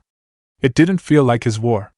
He was following the orders of a Jounin he never met in this life, and had barely known in his previous life, Gecko Hate, fighting alongside 3 other Chunin that he never met in either life. Listening to attack plans, fallback positions, rally points. listening and knowing that he was blind to the grander scheme of things, knowing he wasn't getting the whole picture, that he couldn't influence the whole picture, that he was insignificant to those above. A statistic, rather than the one they looked to turn the tide. To save them. That was proven rather harshly with Ryoko and Kyofu. There was talk of leaving him behind. Of leaving him in the village with the token forces that would be there to defend in case of some other attack. That was a punch to the gut that had degenerated into an argument. An argument he didn't relish having with his older teammates, but one he wasn't going to let them win under any circumstances. Even if they somehow did convince someone higher up the totem pole to order him to stay, he had no intention of listening to that order. He'd either quit as a ninja and show up in that battlefield as a civilian, or go full missing Nin and show up there to fight IWA ninja anyway. No. It wasn't his war. Frankly, it just felt like one big backyard brawl by comparison. That might change with time, with escalation. But right now, there it was. Still, the biggest difference between this war about to be fought and what he and Itachi had dubbed as his war was how wasteful it felt. The battles they'd fought, the lives they'd lost, the sacrifices they'd made. It was all for a higher cause. To stop a madman. To halt the extinction of human life as they knew it. To save their world. What the hell was this even for? Why in the hell did this even happen? It felt so worthless. But there was no simple solution. Nothing he could do to try and stop it. What could he do? Walk up to Sarutobi and yell at him, go and argue with Inoki. God. Kuratsuchi. Was she alright? Would she fight? He took a deep breath, trying to sort through his troubled thoughts. He spread out his senses. The near subconscious tickle at the back of his mind that was his nature chakra coming to the foreground. There were many people here he didn't know. A lot that he did. Or at least recognized. The closest signature to him now was one of the Chunin he didn't know. The man joining him on the lookout duty. He singled out the most important ones. Finding Kyofu to the south gathering materials for the night, Ryoko setting up their impromptu shelter within the hollow of a tree while he kept watch, and the last two Chunin scouted out a few miles ahead to make sure the enemy wasn't a proverbial stone's throw away. He spread out his senses out further. Finding them like little pinpricks. Slivers of green grass in a dried-out field. Kakashi, Asuma, Chuza, Kurinai, even Yugogo. So many people he'd seen die. All here. And they could all die again. He found Itachi in the crowd. Far off to the east. Almost out of his range. She could handle herself, he knew. Even with all the little tricks and nuances he'd learned in his war and picked up during his time now, he still doubted he'd be able to beat her, as he was without a great deal of luck or preparation working on his side. She didn't need him to worry about her. Didn't change the fact that he did, though. Unlike Kyofu and Ryoko, he wouldn't be there if something went wrong. A minute later, Hate and the two Chunin slipped back into the envelope of his nature sense, approaching fast. He reached over, tapping his Chunin partner on the shoulder. Hate and your teammates, he whispered, pointing. Northwest. The Chunin nodded. He settled back to his spot, the hours ticking by. Magajiro! The call brought his eyes upwards, into the trees, finding Orochimaru and Tsunade falling from the higher canopies. He pulled his horse to a stop. The exhausted beast was panting harshly. He could actually feel its heartbeat running up his legs. Frankly, he wouldn't be surprised if half of the horses would end up dying before much longer. Their near-dead sprint from Nagasino outpost had barely given them any distance from their pursuers to show for their efforts. In fact, according to their sensor, the ninja were steadily gaining on them. Only a whole mess of traps and false trails left by his ninja guard were giving them any kind of pause. And his men were running out of tricks. What are you doing here? He asked, pulling back on the reins as the horse brayed and stomped its feet. Did Sarutobi not receive my message? He did. Tsunade stood to her full height, crossing her arms as she glared at him for all she was worth. But did you really think he was going to leave you hanging out to dry? No, he admitted easily. I expected him, however, to take the two of you with him and send a few of his Anbu as reinforcements. You're wasted here. Not nearly. Orochimaru drawled, still kneeling as a grass snake slithered up from the surrounding foliage. They're following you en masse. I can sense at least 30, all Jounin or Anbu as far as I can detect. The sensor can probably detect more. When they catch up, even with the 6 of us, it will be difficult. We need only run for a while longer. the daimyo declared, kicking at his horse to make the animal move again. Not quite at a gallop, but faster than the usual trot. With you two here, word must have reached the palace already. I would assume several of the other guardians are on their way. In which case you'll have all the backup you need. Yeah. Tsunade snorted. Sure. Hopes and dreams there. This was reckless. All of it. I knew Inoki would try this. And so did you. But you wanted to do things your way. Tsunade chastised as she pressed her hand to the horse's side. Instantly the daimyo could feel the animal's heart slow, become more regular as its tired muscles and body were healed and rejuvenated. Inoki is dead, he answered simply. Both Sannin stiffened, brought abruptly short by the declaration. Dead? They were surprised. The whole world would be soon. Inoki had been leader of Iwagakure longer than most people had even been alive, himself included. He nodded. We all saw his body. This is the work of a third party. Independent of myself or Inoki. The two old teammates shared a look, their lips pursing in thought and worry. Nothing for it now. The serpent said with a snort. We can take stock when this is finished. For now we'll keep up the feint. Make IWA overextend themselves by chasing us to the capital. Kuta smirked. Just like Sarutobi and Orochimaru to see his gamble for what it was. Ramon trotted up beside him. Are you telling me you willingly use yourself as bait? The head of his guard practically seethed at him. It is not your job to act like worm on hook. My job is whatever I decide it to be. He shot back. He watched Tsunade moving off to the other horses, barely touching them for a handful of seconds before she was moving on to the next.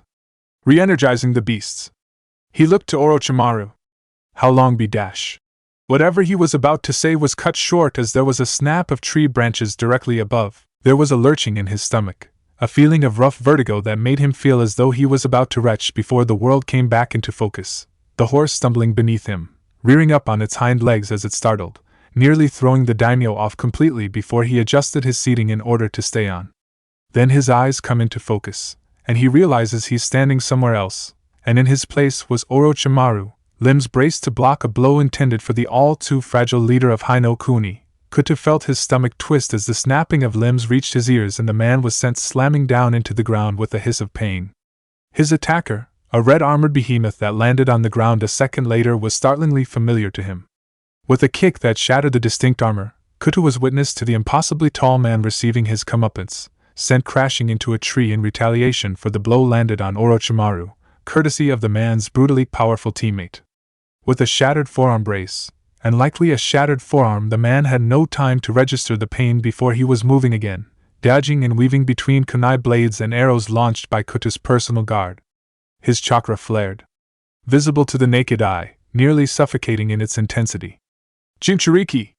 Orochimaru barked, reaching his feet. Back away! But in the next second, the man was gone, pulling up and out into the trees. His chakra signature disappearing entirely as if it had never even been there. Shit! One of the Umbukunoichi cried.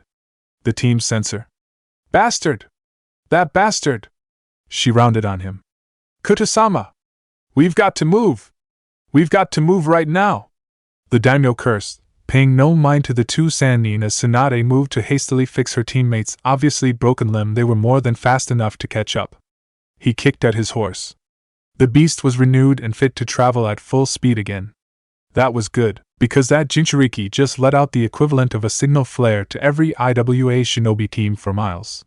When the battle came, it was quick. There was no build-up, no anticipation. No rail warning outside of his own nature sense and the alerts from the sensor ninja. It was two forces, well aware of each other's presence long before they were close enough to attack and meeting in a dead rush of high-speed bodies, knives and techniques. He doesn't act here like he did before, in his war. He can't. He might have the skill to defeat most, but he's still a far cry from the same level of raw power that could flatten armies. He uses his nature sense, with all the sheer precision that offers him, to his advantage, finding the ninja that are still in stealth, still in hiding, who hadn't revealed themselves in order to set up traps and make their kills from the shadows.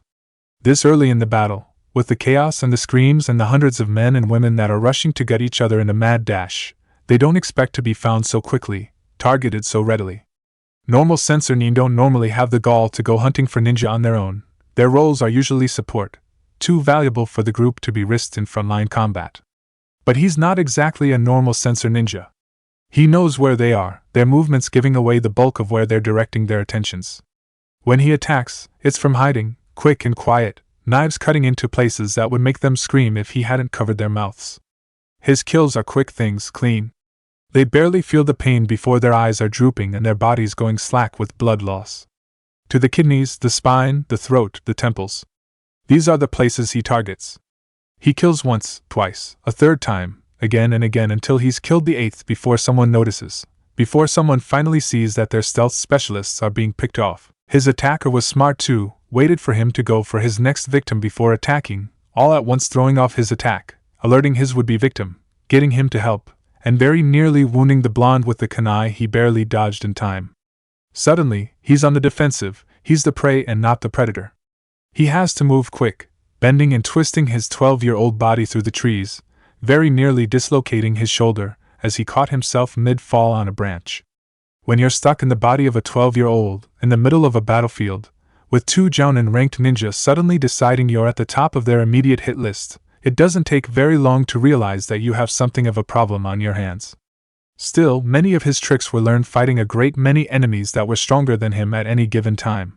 His shoulder is sore, but the pain is fading as he moves. He leaps back, away from the two. They're faster than him, physically stronger. He has to turn this around before they catch up and put him at a disadvantage by using their greater physical strength and reach, in Tai or Kenjutsu. Mid-range is where he can fight more evenly. They're not a pair that have worked with each other before, he can tell. Their tactics, their skills are clashing. The shinobi stealth specialist is willing to play the supporting backup role, but he has no idea what her attacks are, how she'll move. She, by contrast, is willing to charge ahead, but she's not sure where he is, or if he's even there at all, and doesn't dare take her eyes off of him, even for a moment. They're hesitating. He searches through his pockets, finding the explosive tags, and pulls out 3 along with 3 kunai. They're lit. His feet slam into the branch of a tree, anchoring him in place with an impact he can feel through his knees and ankles. The 2 ninja are on him almost instantly, the kunoichi rushing to close the distance, and the shinobi taking up an attack position above in case he tries to flee again. He waits for a second, letting the lit explosive tags cook before he tosses them in an arc, 2 headed for his respective enemies and 1 straight to the empty space between the 2. They don't hit them, they don't have to. The kunoichi veers off to the right and the shinobi intercepts his kunai with a shuriken and leaps away to gain some extra distance. He draws 2 shuriken before the tags go off. When 3 explosive tags go off relatively close, it doesn't matter how good a ninja you are, your senses are gone for a split second, your ears are ringing, your eyes are blinded, the air is pushed from your body by sheer concussive force. It's a split-second weakness that goes both ways, but he has a sixth sense they don't. He follows their movements with nature chakra as he channels wind into his shuriken and launches them in that split second towards the 2 enemies as they move through the trees. The kunoichi tries to block, a blade finding its way into the path of his throwing star, only for the wind chakra she didn't have the time to notice with the momentary blindness, cut right through her defense as though it wasn't even there. The weapon punches past armor, and through her ribs and ripping out of her back, severing her spine in a shower of blood. She rag-dolls like a puppet with her strings cut. When she hits the tree branch she hits it hard, and tumbles straight down to the forest floor 10 meters below to crack her skull against unyielding dirt. The shinobi is a different matter. He didn't try to block, he dodged outright, twisting himself in midair just enough to avoid the bulk of the attack. Even so, the very edge of the extended wind blade cuts through his side, cutting open a wound that's at least 3 inches deep and bleeding profusely. The man stumbled as his feet stuck to the bark of a tree, cradling his side before he faced him, a surprised fear gracing his features as he realized the severity of his situation. Just run, the blonde thought. Don't make this more of a waste. But before the man could make a decision, either to flee or to attack, it was taken out of his hands. 2 lizard summons, each the size of a large dog, jumped down from the trees above, mouths open with fangs gleaming. They bit into his face and neck. His hand fumbled for a kunai to try and defend himself as the beasts began to tear into him as his blades scratched off their armored scales. He screamed. It had been a long time since he could remember the people he killed screaming. "You all right?" The call brought his eyes up, finding his summoner teammate standing on the trunk of the tree he was standing on, a massive spider summon resting just above her. The glimmer of silk strings were spread out from it. Was the animal detecting enemy movements? He nodded. I'm fine. Don't worry about me. I've done this too many times already for you to worry about me. In Konohagakure, a wary sense of unease, a tension hung in the air. It felt like the hours before a major storm. Like a monsoon, or a rare hurricane that managed to reach this far inland. Where people huddled indoors, shored up their windows with wood panels and generally kept to themselves and their families, all the while praying that the damage wasn't too great. For Sakura, she was ashamed to say that news came after she woke up. After she'd had breakfast and gotten ready to meet her team and was actually walking the streets. They'd been so empty, like the people were even afraid to go outdoors. Chunin were patrolling, and what few snippets of conversation she caught the people were genuinely fearful. When she finally got up the courage to stop and ask, and had been told that nearly every ninja in the village had been called away to war, with more returning teams preparing to follow them as their numbers swelled with every passing hour. When she finally found her way to the training grounds after that, she wasn't surprised to find Sasuke wasn't there. From there, she debated on whether or not she should go home to read a book, or just wait for whenever their sensei would get back. But she decided against it. She didn't know where Naruto-sensei lived, but she did know where Sasuke lived. And even though she was normally terrified of entering the Uchiha compound uninvited, her worry overcame her fear. Sasuke's parents, his sister, hell, half his bloody family were ninja. Were they off fighting right now too? With her mind made up, she made her way over, and 20 minutes later, she was standing at the open gates of the compound. It seemed almost desolate. She had to wonder if everyone here had been killed overnight, or something, before she caught the faint sounds of movement and voices. The majority of the clan were ninja in some form or fashion, but a big chunk of them were civilians. She looked for Sasuke's house, already knowing it by the one time she'd come here with Sasuke in the months since she'd been his teammate to look for a scroll in his clan library. When she reached the front door, it was open. "Sasuke!" she called, poking her head in. "Sasuke! In here!" She turned at the sound of his voice, looking past the living room towards some other room beyond. She'd come here once and waited outside. She stepped in, turning and marching with an almost exaggerated sense of caution to not disturb anything. When she reached the room in question, she was surprised to find that it was the kitchen. There was a second door at the back that led to, from what she could see, must have been a dining room. Sasuke was standing by the refrigerator, a bowl of cereal in hand as he ate. "Hey Sakura," he said before taking another bite. "I just heard," she said. "Came to see how you were doing." The raven-haired boy shrugged. "Fine, I guess. Nothing much I can do except wait." He worked his jaw, as though working the words out of his mouth. "Guess it hasn't even really sunken yet. Doesn't feel much different than when they go out for groceries, or their normal jobs or something, you know." He finished, tossing his bowl in the sink after washing it. "Naruto's gone too, right?" he asked, tossing a look her way. She nodded. "Yeah. Every Chunin and Jounin ninja we had on hand outside of the academy, sensei."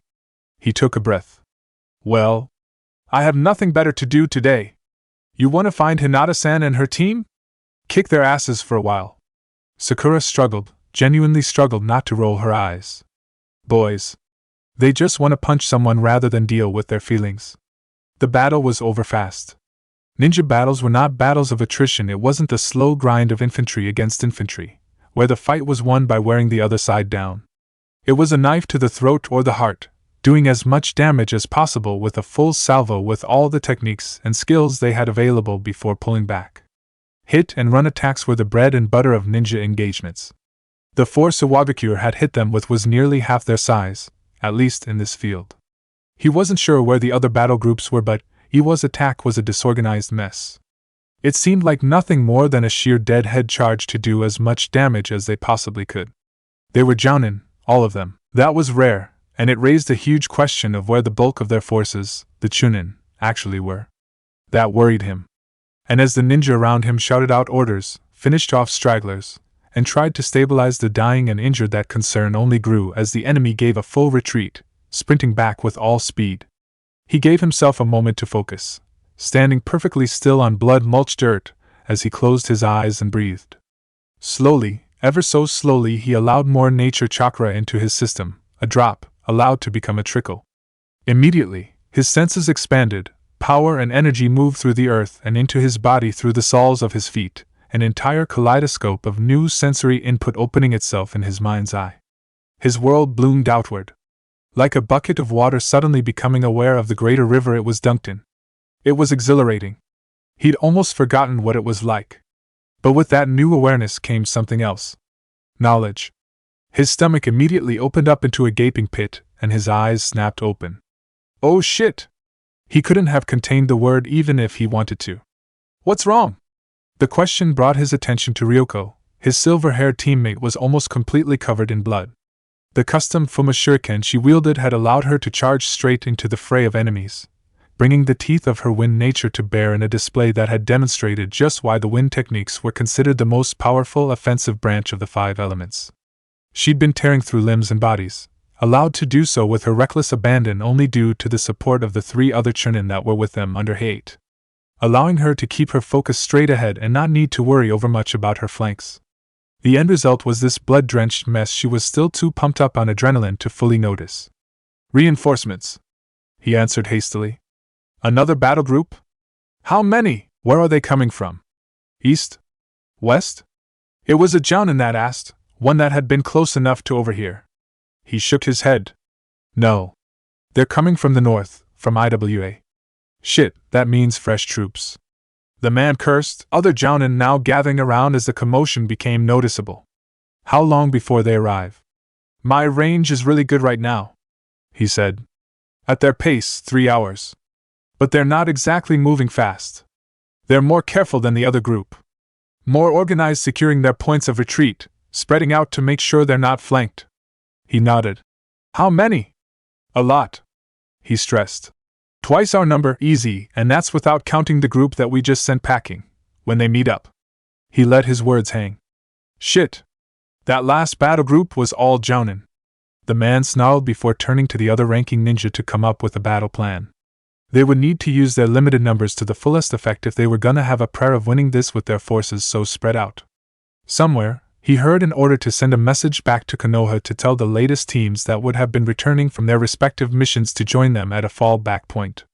Their goal was to meet this new attack force with fresh troops and prepared defenses, rather than this blind charge they'd done in order to cut off the pursuit parties that were still focused on Magajiro. As they spoke, Naruto walked, moving with Ryoko towards where he could sense Kyofu, wanting to keep his teammates close under his eye as much as possible. This was going to get worse before it got better. He had to think of a way to end this. To get IWA to back off.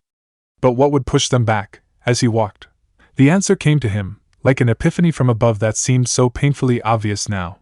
Fear. They just needed to rattle them enough, just enough, and he knew just how to do it too. Itachi. Gotta find Itachi. Chapter 35. I must say, Itachi drawled. As far as plans go, this is certainly one of the more audacious I've heard. Naruto smiled at the blood-soaked kunoichi. You can say it, I'm awesome. Insane is more like. Itachi offered with a smirk, her dry humor cracking the impassive surface for a brief moment, before she frowned. How exactly would this function? My reserves are still insanely larger than anyone else, even yours. So, I'll give the chakra, you do the... He trailed off, waving his arms. Whatever you do. He finished lamely before he snapped his fingers, remembering something. One thing though. I assume this is the rather large string attached at the end of this ideal scenario of yours. She deadpanned. Yup. He beamed back at her. To put it simply, don't bite off more than you can chew. If you screw up too much at once, it'll lead to a huge chakra backlash, which will lead to my death. Ours, he said, lying, already making plans to design the seal such as to get himself the lion's share of the potential damage. No need for both him and Itachi to die. So, he smiled. Yeah. High risk, high reward. You in? She turned away, looking north. And the alternative? The alternative dash. He mused. We wait. Shore up our defenses and preparations. Meet the attack head-on when they get here in 3 hours and at least half the people on each side end up dead. Then we go and possibly do it again the next day and the next, until it's been a week, or a month, or a year, and we go into another Cold War when enough blood has been spilt for people up top to be happy. Are you purposefully trying to make it as bleak as possible? She let out a sound, somewhere between a laugh and a hum in her throat. Nope. He smiled back. Bleak as possible as we lose the war, rocks fall and everyone dies. She sighed through her nostrils. To think this is happening so very fast. She mused. What could have changed in just a handful of weeks? Are delivering Kuratsuchi? He asked. He liked Kuratsuchi.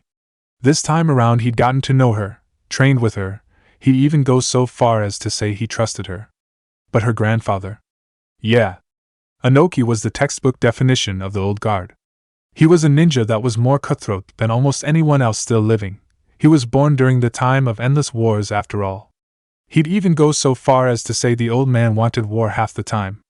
Itachi shook her head. No, this wasn't planned. It's too disorganized to be an assassination attempt or a genuine assault against Konoha itself. Even if they did not expect Kutasama's escape, they are wildly overextending their ninja. They're actually squandering their element of surprise. Long term, this is a fight that they're setting themselves up to lose. He nodded. Made sense. Regardless, though, it didn't matter. He shrugged. Yeah, well, whatever the reason. Right now, all that matters is stopping it. Figure out the details later. She smiled. You always try to boil it down. Makes things simple, I suppose. She paused, for a moment before taking a deep breath. So, what exactly do you need done? Almost 2 days now. Half a day, a night, a day, and now another night going on to the morning. And still they were running, still they were being pursued with barely a moment's rest. It was like a pack of wolves, circling the herd, corralling and singling out the weakest before they struck and bit at its throat. And every time that they lost their stalkers, or thought they did, the red-armored Jinchuriki would come barreling through the trees. His chakra flaring up like an explosion as he attacked and then quickly disengaged, Tsunade and Orochimaru unable to stop him and unwilling to pursue and leave him unguarded. It had to be a bloody Jinchuriki.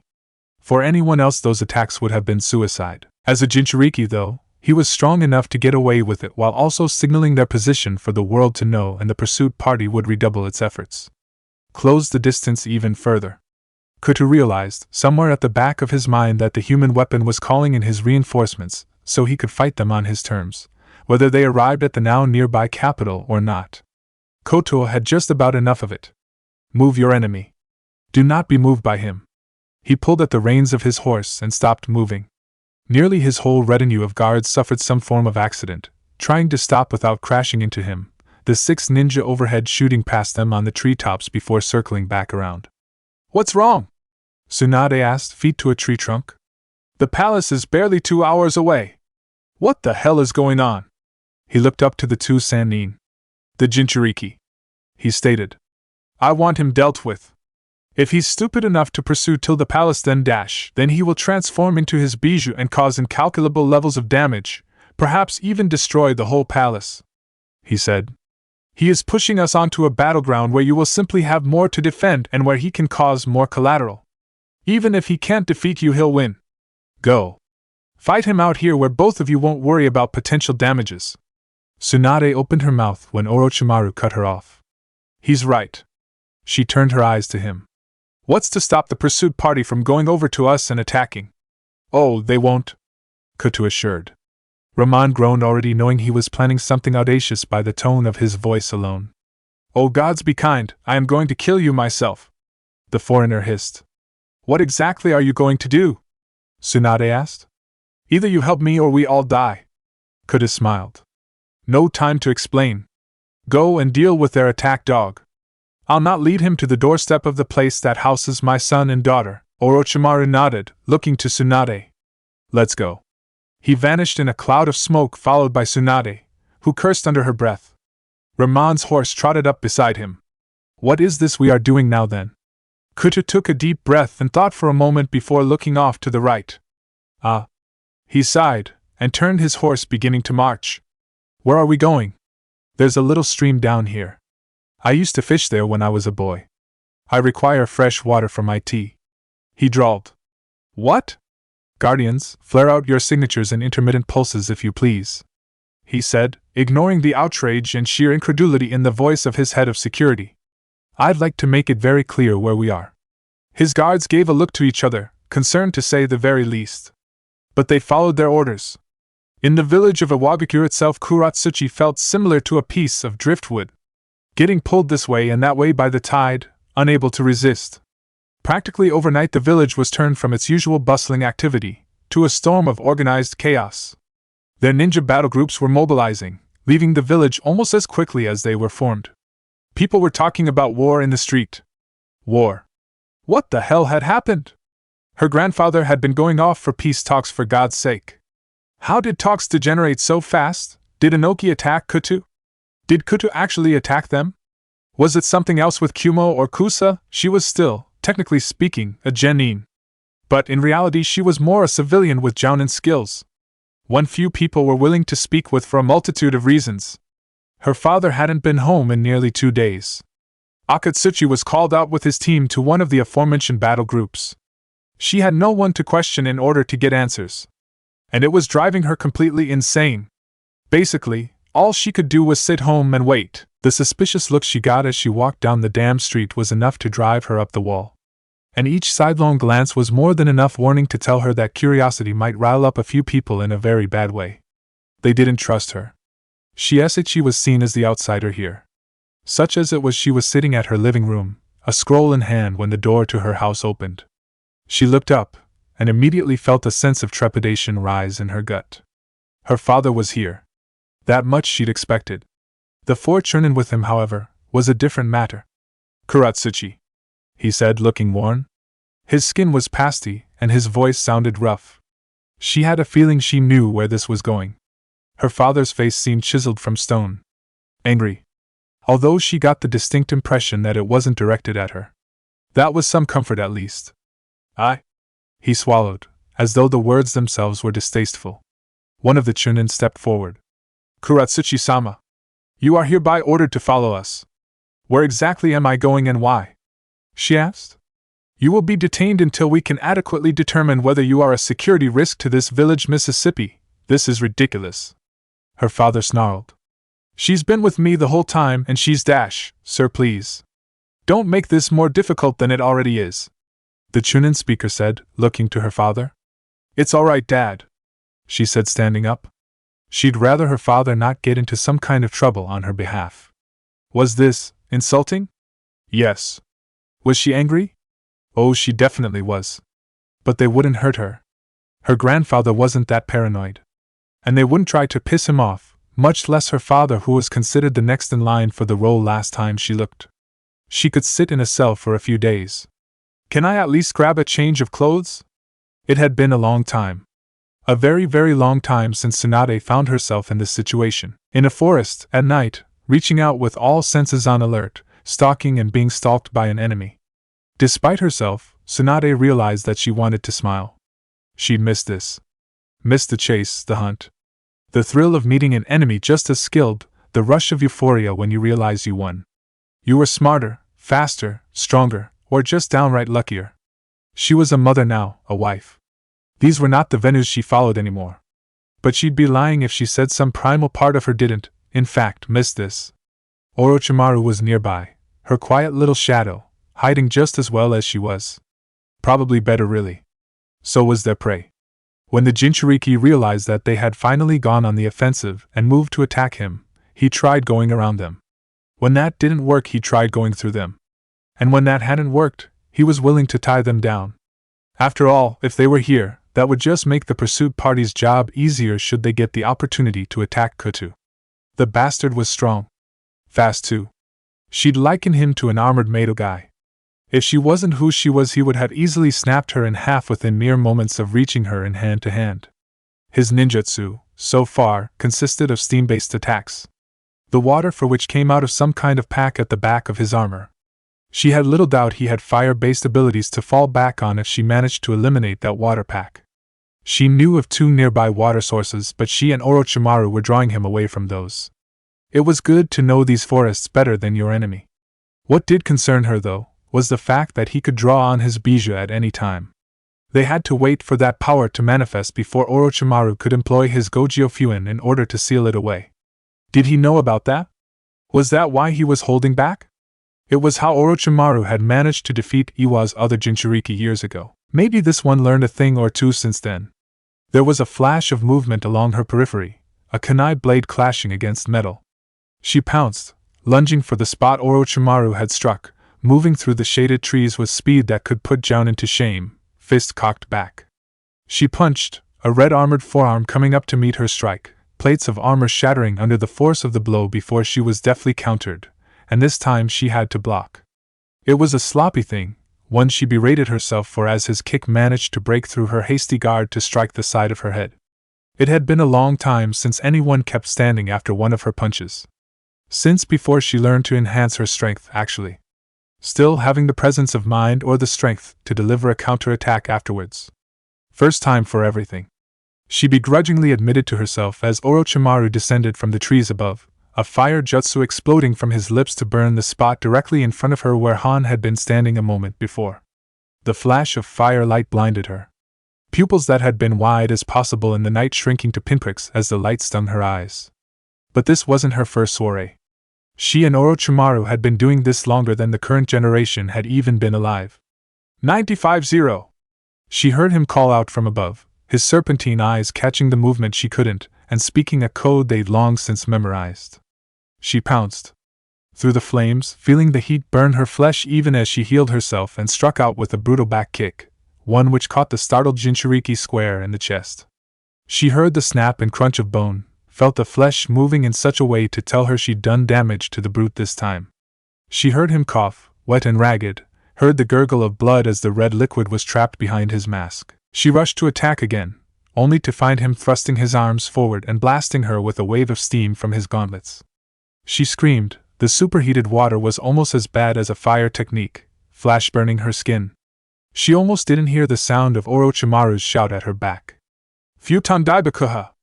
She threw herself to the ground, feeling the gale force winds push past her, blowing away the steam that had been burning her a second ago as she used her chakra to mend her blistering skin and blinded eyes. She heard the struggle continue, listening as Orochimaru fought a handful of meters away, meeting the Jinchuriki head-on to give her a chance to recover. She focused on healing her eyes first. Vision was essential, more than the burns on her arms or face. She heard a cry of pain. Orochimaru's voice. The scrape of steel against steel, the crack and snap of tree bark, and the roars of anger from the red Jinchuriki when she finally managed to open her eyes. Her vision was blurry, just barely catching sight of Orochimaru. Deathly pale, her teammates slipped between the blows of the massive ninja that was a full head and shoulders taller than him, his dominant arm twisted and mangled. The Jinchuriki finally grabbed hold of him. His massive fist grasping onto the collar of Orochimaru's ANBU armor as her teammate's kunai blade found purchase into the Iwanin's armpit with a spurt of red arterial blood. The Jinchuriki reached up with his free but bleeding arm and grasped her teammate by the skull. Then he snapped his neck. Tsunade stood up, her vision clearing as she got a good look at the Jinchuriki. Orochimaru's wind blades had carved straight through the armor plates, revealing the glossy shine of still wet blood that gleamed across his stomach and legs. She had little doubt the back of his forearms and triceps had taken the brunt of the damage to protect his face. Then, Orochimaru's jaw snapped open, a single fist emerging with the legendary Kusanagi to slice at the Jinchuriki's exposed head, drawing a curse from the massive Iwanin. The Jinchuriki kicked the limp flesh of Orochimaru's discarded body away as the new one leaped away, gaining some distance to more effectively utilize his ninjutsu arsenal again now that Tsunade was back in the fight and could take him on at close range. "That is still disgusting," she commented on his custom escape/healing technique as she stepped forward, cracking her knuckles and neck. "Gets them every time," he shot back, hanging upside down from a tree branch as he smirked. He always liked doing that, being as nonchalant as possible, give the illusion that he was in full control of the situation. He usually was. Though she knew that technique was very, very costly. At most, he could pull it off 3 times. So she could guess his reserves were now somewhere above half but less than ideal. So they knew one thing, he was better at taijutsu than Orochimaru. She looked to Han. He'd been nicked in the forehead, a line of ruby red just above his eyebrows that bled into his eyes. Unfortunately, he wasn't blinded. Possibly using chakra to numb the sting. His breathing remained even and measured. If she didn't see direct evidence to the contrary, she'd have thought the man wasn't injured or in a fight at all. She looked a little closer, noticing how the cuts from wind blades already stopped bleeding. Faster healing. Jinchuriki were considered human weapons for a reason, she was reminded. Even so, the Kusanagi blade was highly poisonous. Lethal unless treated. She doubted his healing was strong enough to eliminate its effects completely. Not even hers was that strong. She knew from personal experience, she'd been forced to make the antidote for it when her usual techniques were insufficient. He didn't say a word, no snarl of anger, no sneer hidden behind his helmet/mask, not even a taunt. He just tensed, soldiers bunching up and hunching over. And that's all the warning they got before his back exploded in a gout of steam, forcing the two of them to move away as they watched the gaseous body coalesce and take form.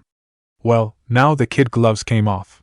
She cut her thumb, formed her seals, and heard Orochimaru's voice a second or so before her own. Kuchios, when the first of the Iwagakure Jounin in pursuit of Magajiro Kutu finally arrived ahead of the main battle group, it was to a peculiar sight. Magajiro Kutu, daimyo of Hai no Kuni, their quarry for the better part of 2 days and murderer of their kage, was sitting. In front of him was a tea set, and a place set out for another, illuminated by candle and torchlight held by 2 of his samurai. Beside him were 4 of his ninja guard. 2 on each side. Directly behind him was his retinue of samurai. Umbu Captain Daisuke, with a force of a good 15 shinobi at his back and 20 more less than 30 minutes at his heels, did not like this at all. Spread out. He ordered into his short-range radio. Surround them. Make sure there are no traps or ambushes nearby. His men nodded, each of them moving to follow his orders by hiding in the dense underbrush of Konoha's woodland in the shadow of the night. He spoke, throwing his voice to sound from a few feet away from him. Magajiro Kutu, you are hereby ordered to surrender yourself, and your men into the authority of the village Iwagakure no Sato, and the sovereign power of the daimyo dash. There will be a surrender here. The older male shouted back, leaning back to not be hunched over the tea table as he stared into the darkened forest where his voice was emerging from. But not if I have to shout. Step out and let us discuss terms. Daisuke gritted his teeth, anger bubbling up the back of his throat. The handle of his blade creaking beneath his white-knuckled grip. This man. This arrogant bastard. He killed Inoki-sama and he was drinking tea? Ordering him to come out and discuss terms, he would die. Execution. Better than he deserved. But his station warranted it. If he ever managed to surrender, that is. But he sounded so confident. Was there a trap and wait ready to spring shut? Talk to him. He concluded. Stall for time so the others can arrive. A battle group of nearly 40 jounin isn't something he can overcome out here as long as Han keeps Tsunade and Orochimaru busy. 10-15 minutes tops. Then their reinforcements would be here. He'd talk to the old man and hear these ridiculous demands of his. He sheathed his blade. Sir? A jounin behind Daisuke asked. Daisuke turned to the woman, newly promoted, judging by her age. Attack at my signal only. The jounin nodded, a dark gleam in her eyes. Daisuke stepped out of the thicket. Kutu leaned forward, eyes squinting through the dark, beholding a porcelain mask. His lips were pursed, like a teacher looking at a slow student. Tanuki. Kutu greeted before beckoning Daisuke forward. Step into the light. I would see you. Daisuke obliged, keenly aware of the 4 elite Konoha nin at seated man's side.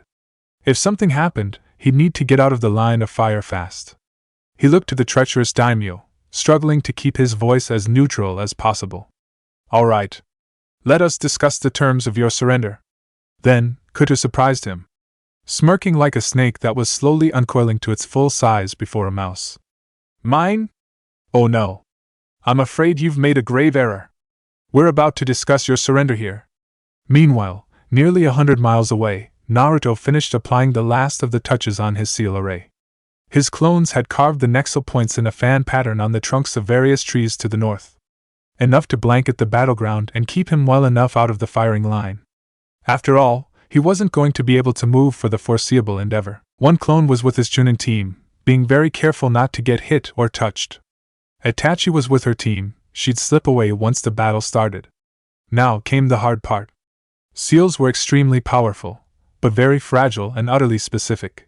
One stray fire jutsu or wind blade into those nexal points would cause a cascading whiplash that could very easily kill him. Or at least, hurt like a real bitch. He and his clones had to be very careful. They had to make damn sure that if one of those points was going to be damaged, he'd react fast enough to the clone's memories in order to safely disengage the seal before the backlash hit. At best, a matter of a split second. And that's only if they're lucky? Well, no pain, no gain, as B would say. Just then, he felt the chakra spikes, flaring up like 1,000 candles catching the light. To his nature senses, night turned to day, and it wasn't long before the faint cries of battles could be heard. He formed a single seal, and in an instant, almost 50 clones appeared at his back. Time for a show. You must be insane, Daisuke snarled, looking at the daimyo as though the man had just delivered the most vile of insults. And why is that? Your horses are practically dead from a 2-day sprint. You are still hours away from your capital city, and any help. I have more men that will arrive here any minute, and even without them, the battle strength of my current forces grossly outmatches yours. He drew his blade, watching how the Konohanin and samurai tensed, hands reaching for their own weapons before Kuta raised his arm, ordering them silently to stay their hands. That's right, he hissed. Keep your mongrels on their leashes. You know who's really holding all the cards here. And it's not you, murderer! Kuta smiled, chuckling somewhere in his chest so his laughs emerged, almost as coughs. That is the beauty of soldiers. You see what's in front of you, and you strike. A useful and respectable trait, but now let me tell you what cards I do have. The daimyo looked up to him from his seat, somehow making him feel small even as he practically towered over the seated form. Kuta smiled. You've chased me for 2 days at a dead sprint. How rested are you, I wonder? Rested enough so your men can quickly rush back to safety? Fast enough to escape the force I've called from the capital? Fast enough to reinforce your overextended lines before the forces of Kanehigakure overwhelm the thinning, weakened force that is currently trying to hold the rear guard for your little venture? Orochimaru killed your previous Jinchuriki single-handed. Do you believe he'll fail to do it this time with Tsunade at his back? I don't. Will you be granting us another of your weapons so readily? You're bluffing. He snarled. The mere fact that you're talking shows how desperate you are. If you really had the upper hand, you'd simply snap your trap shut. You didn't give any warning to Inoki-sama. You just killed him. The daimyo's smirk became sardonic. Are you bitter that I betrayed him? Or that I am simply better at it than him? We were here to ensure his safety. The raven-haired man stood, wood armor and red robes now straightening to his full height to stand at eye level with the Anbu captain. Yes. Clearly a full military invasion is meant to be a purely defensive measure. He snorted, stepping around his tea set. Now, let us speak clearly. You can kill me, and you can kill my men. As you said, you have us outnumbered. But I can assure you, should you do so, the village of Iwagakure no Sato itself won't survive the hour. Daisuke's whole body tensed. What do you dash? With all your forces out here, in mobilized battle groups, and others on missions, tell me, dash. He smiled. How many of your men did you leave behind to guard the village itself? Not many, I wager, more than enough. He snarled. Kuta smirked. No. Not nearly enough. Your forces are just as committed as ours. You have ninja engaging our forces. And we have our own defenses. Kuta smiled, stepping forward to speak straight into the porcelain mask. I summoned the Sannin to my defense, boy. His features gained a cruel gleam as his smile became something malevolent and predatory. Are you so inept as to not realize that I have yet to commit the most powerful piece on the board? Kuratsuchi made her way through the village, escorts surrounding her and her father at her side. The night chill slithered into her arms. The silence of the village was almost surreal, with nothing but the chirping of crickets and insects to fill the night. As she rounded the corner, the chill of the night was replaced by an all too different chill. There, in front of her, was a very dead Chunin, his throat slit from ear to ear. What the hell? Suddenly, the chirping of insects was quickly and violently replaced by the sound of combat, coming from beyond the buildings, in the direction of the Tsuchikage Tower. Chapter 36. Kutu, even with his face hidden behind a mask, Kuta could tell the man was tense, wary. Perhaps even afraid. There's no possible way, dash. The daimyo smirked, watching the young man's protests die away. You understand now, don't you? In order to chase me through these backwoods, miles away from your village and battle lines, you've left your throat open. Your Anbu. Your Jinchuriki. These things are here. Overextended and exposed. while I am more than capable of fielding forces to both defend and attack. The Sannin and the lesser ninja to defense Sen. He trailed off, letting the Umbu's own imagination fill in the rest. Sarutobi? The Bija they stole from a Wagakure years ago? The Kyubi? Kuta couldn't help but wonder what would run through the man's mind. As I said, Kuta continued, you may kill me, but once word reaches Sarutobi, and I promise you it will do so long before you can return, your village will be little more than a smoldering ruin. Sarutobi, Iwagakure. It was decidedly strange. The village that he and nearly everyone in Konoha had considered an enemy for so long. It was a place he'd only seen twice in his lifetime before today. The first time was after the Second Great War, where he had signed the ceasefire agreement. And the last had been at the end of the Third War, where they had officially accepted Iwagakure's unconditional surrender. He'd been to Kumo by nearly 4 times as many instances, chunin exams, trade talks, even to act as a mediator, alongside the Sandane Reikage, between 2 feuding border villages. But the sheer enmity with Iwagakure had prevented him from coming here as much as it prevented IWA from approaching them. Kuta had been the only person in at least the last 60 years, possibly longer, in order to try and bridge the gap. And this was the result. The message Kuta had gotten to him by bird summon had said very clearly spear thrust, an old, straightforward codeword that had first been introduced by Kuta's grandfather. The order commanded a ninja to ignore the daimyo's protection and try to break the enemy's offensive campaign by attacking their most vulnerable position. At first, Sarutobi believed that he would attack some forward base camp or staging area. But as they slipped further and further into Iwagakure territory, it was becoming more clear that whatever caused the talks to degenerate so rapidly had not ended well for Inoki. He wasn't sure if his old enemy was incapacitated, ill, or captured, but it was clear Inoki was not in command of his forces here. That man was careful, meticulous, and thorough. His defenses were nearly impenetrable and his offensive movements were smooth and deceptive. He took in every factor and precaution. But this, the Hokage and over 30 hand-picked Umbu were standing inside Iwagakure, inside the walls of the village. A force of them. They'd gone almost entirely unmolested through the defensive grid as what seemed like every possible IWA nin left the village. All of them dedicated to what could only describe as a single-minded assault. No.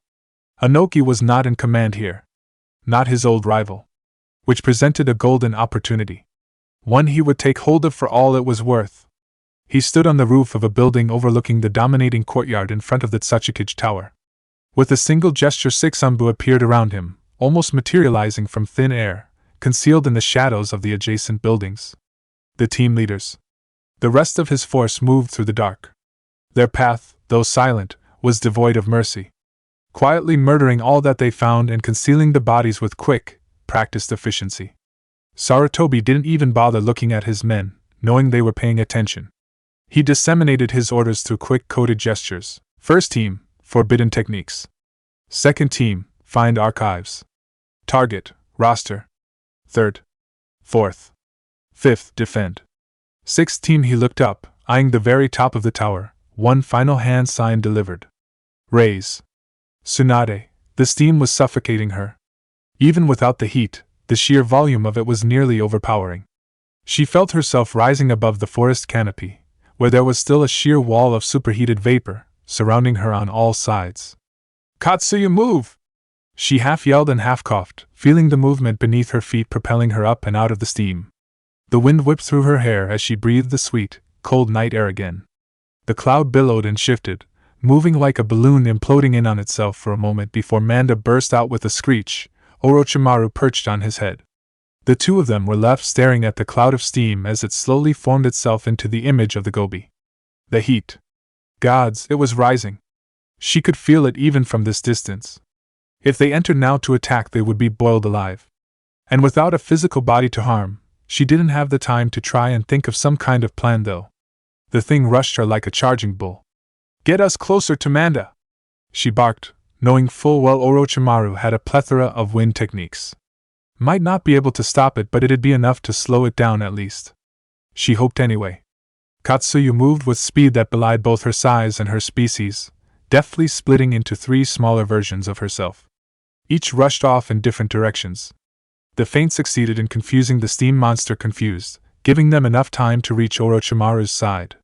Once there, the other two Katsuyas dispersed into even smaller forms, vanishing entirely into the forest canopy. They'd reconverge in this body shortly, she knew. In what would have been impossible in an organic body, the steam creation became nebulous for a moment before coalescing into shape, again facing her, its charge uninterrupted by the change of its momentum in ways that defied common physics. Then Manda was in front of her, letting off a half-hiss, half-screech before she heard Orochimaru's voice. Futon Daibakuha! His roar, amplified by the vibrating air particles of the wind technique, boomed through the entire forest, nearly deafening her. The steam monster collapsed in on itself, all but imploding before reassimilating itself, entirely unharmed. Not unexpected. Stupid to hope a bijou would die to the equivalent of an overzealous breeze. It rushed them again. She felt a tug.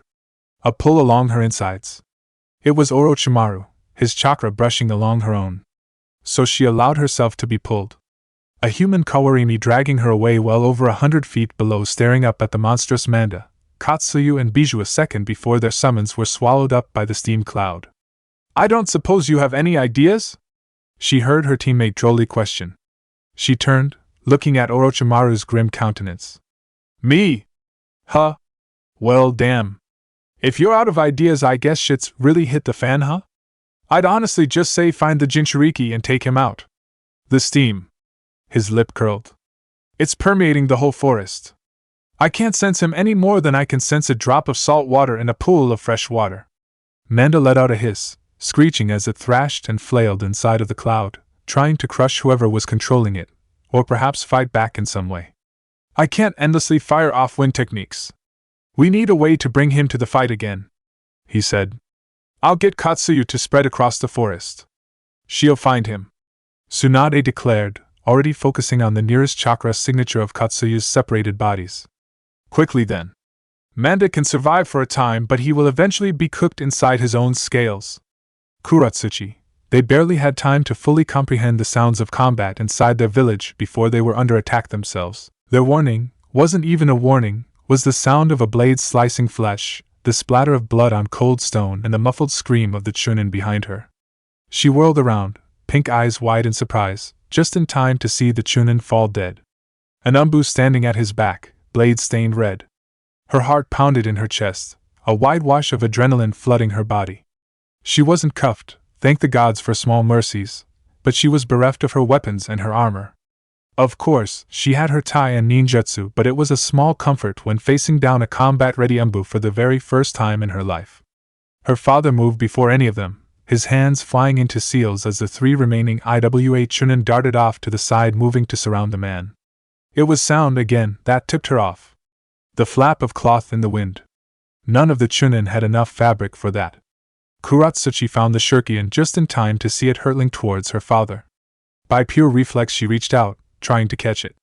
In the next split second she felt a spike of pain shoot up her whole arm, originating from her hand. She screamed before choking it down. She leaped away feeling, rather than seeing, her father do the same. Both were painfully well aware that there was more than one attacker here now. She hit the ground and ducked into an alleyway for cover. She pressed her back against the wall, as she heard the fight, quite literally begin just 10 feet away from her. Kuratsuchi looked to her hand. The shuriken had ripped through the flesh and bitten down to the bone, entering through the soft tissue between her thumb and index finger. She reached down, ripping the weapon free with a spurt of blood that sent droplets splattering over her own face. Kuratsuchi tried to move her fingers, feeling the muscles sing with pain. Her thumb especially. Her index finger was more worrisome, it didn't move at all. That wasn't good. This was her dominant hand, she might be able to compensate her kunai and shuriken accuracy, somehow make up for her hand's seal speed and precision, but this was not the time nor place to be able to suffer the luxury of a crippled dominant hand. She took a breath, hearing the clash of steel against steel just down the street. When she was about to dare a look when she felt a spike of chakra directly behind her. She dove to the side as a lightning blade punched straight through the wooden wall that she'd been leaning against a second earlier. Her body moved before her mind fully caught up, rolling away to gain some distance before her hands moved in a rapid sequence of sloppy seals. Kuratsuchi struggled for control of the technique as it required more chakra to compensate for her deadened finger. She sucked down a breath and spat out a fireball, watching it hurtle onto the far wall. Not wasting the moment's distraction, she leapt up to further the distance between her and her foe, before the wall the attack had come from exploded in a shower of wooden shrapnel and debris. Kuratsuchi landed on the roof of the opposite building, looking into the smoke-filled hole that remained of the spot she'd been leaning against. For a blessed moment, there was no movement. The night rushed into the space all the fighting, all the sudden chaos, had occupied. Then the Umbu came hurtling towards her, bursting from the smoke like an arrow, sword in hand. He reached the edge of the roof and vaulted over, felt a burst of chakra before his whole blade lit up with snapped cracks of electricity. She almost took on a taijutsu stance before realizing that the chakra hadn't come from the Umbu she was looking at. Furiously, she flooded elemental chakra through her still functioning left arm, as she braced herself and punched straight down. The fire chakra went off at the end of her fist like a shaped explosive charge. Unlike the uncontrolled blast of her earlier attack, this one was directed entirely downwards, piercing roof tiles and wood before exploding into the home below. Just as the explosion ripped the whole roof out from under her feet, she felt the crackling pain of a blade ripping up her entire left arm. The sword grazing the back of her hand to trail from forearm to elbow. Her whole body seized up with the electrical discharge. Her muscles spasmed and jerked her limbs uncontrollably. The fall through the roof, which should have been nothing, ended with her legs failing and an awkward side landing. Her legs sprawled on top of the now black Umbu. The top half of his face, the part she could see, was a mess of blood and charred flesh. His mask had shattered and slag to drip down his forehead, nose and eyes. Kuratsuchi grimaced, looking down at her new bleeding limb. The patches of flesh where her skin met the wound were charred black. Already the injury itself looked angry and red. It would likely be infected soon if she didn't see a medic. Half an inch more to the side and she'd have lost the limb entirely to the Konoha ninja's lightning blade. It would have been split straight down the middle. She crawled herself up over his corpse, searching for kunai and shuriken pouches, soldier pills, blood pills, other combat equipment she could use. How many of them were there? Was her father all right? What village were they from? Before her mind could even slow down from racing. There was light. It speared through the window in front of her, blinding. The light was followed, hardly a split second after, by a deafening boom. Kuratsuchi felt the force rattle the house around her, felt her insides tremble and quake with the concussive wave a second before the window itself shattered, forcing her to shield herself behind the body. When the brightness died enough for her to look, she felt her stomach sink. She stumbled to her feet, shambling towards the window like a drunk, staring in disbelief at the Kage Tower, the shattered, broken, and burning ruins that remained of it. Orochimaru. It was one of the few times in his life that Orochimaru felt useless in a fight. How exactly did one best water vapor, as the battle wore on? Manda became more and more enraged, shifting from trying to find his assailant inside the steam cloud, to simply attacking anything that moved, uprooting nearly the whole forest, boulders notwithstanding. Similarly, to Orochimaru's eye the Jinchuriki seemed to move on as well. Once he realized that they were no longer on their summons, the steam cloud had spread out across the forest, losing what form it had to become nothing more than a nebulous cloud. Despite the diffusion, Katsuyu had spread far and wide, yet she and Tsunade still couldn't find the Jinchuriki. If he were anyone else he'd accuse her of sheer incompetence, but Orochimaru knew better than that. Frankly, she was one of the few people that could best him in a fight. She wasn't incompetent. The Jinchuriki was just that skilled. Skilled enough to nullify Katsuyu by blowing a lot of hot air. At least mostly, it was impossible for the Jinchuriki to blanket the forest floor with enough steam to burn the slug so long as she stayed on the ground. But on the trees was another matter. If she tried to raise her multitude of miniature selves above a handful of inches, she was quite literally flash-steamed. So they effectively had nothing. This is ridiculous, Tsunade snarled, watching as the steam cloud continued its implacable advance towards the capital. No doubt the Jinchuriki knew they would eventually have to try something in order to intercept it. Indeed, Orochimaru agreed. I'd normally suggest a retreat, but with the capital so close. He trailed off. I'm honestly starting to think we should just try blowing up the whole goddamn fort. She stopped. And he recognized that look in her eye. You've stumbled on an idea. He smirked. I'm honestly kinda disappointed in myself for how long it took. Especially, given how simple and stupid it is. She looked at him, smirking. I'm thinking you'll be downright pissed you didn't think of it first. Go ahead.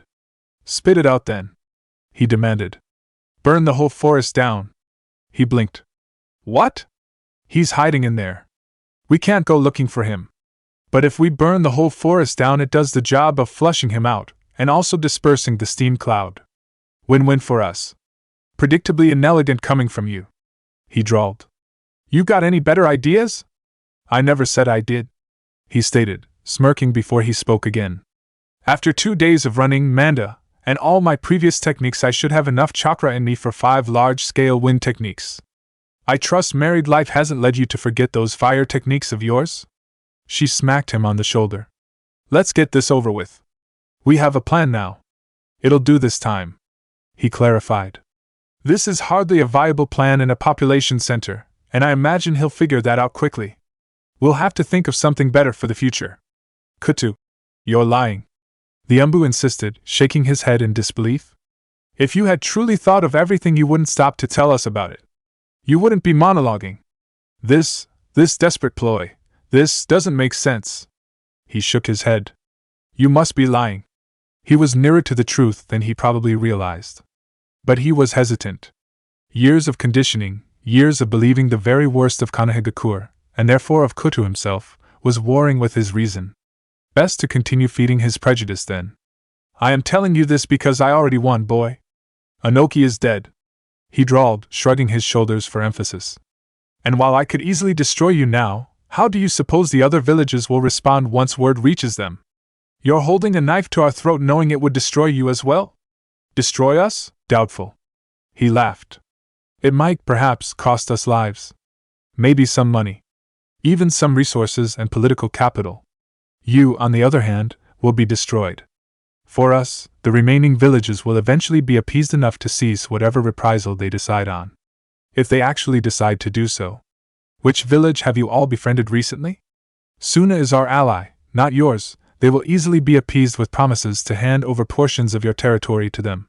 Kirigakure is already entering trade talks with us. Do you believe they will risk that in order to avenge you? Kuta laughed, his shoulders shaking as he shook his head. Your only hope for true reprisal would be from Kumogakure, and indeed, only because Kumo despises us more than they despise you. He'd sked, shaking his head. Your Tsuchikage has done very little but make enemies. I'm only glad it was my designs that granted me the privilege to finally give him his comeuppance. The Umbu's grip on his sword tightened, his clenched fists visibly shaking. But he was not so quick to threaten him this time. Much less strike him. Better. He looked to the cat-masked Umbu. So, I will repeat myself. Call off your pursuit and crawl back to your holes, and perhaps my message will reach the team in time to call off their attack on your village. You expect me to just take your word for it? What guarantee do I have that if I do as you asked you won't try and have them destroy the village anyway? Kuta shrugged. You don't. What you must ask yourself is simple. Is my life worth more to you than everyone in your home? Just then he became aware of a glow on the horizon, coming from the northwest.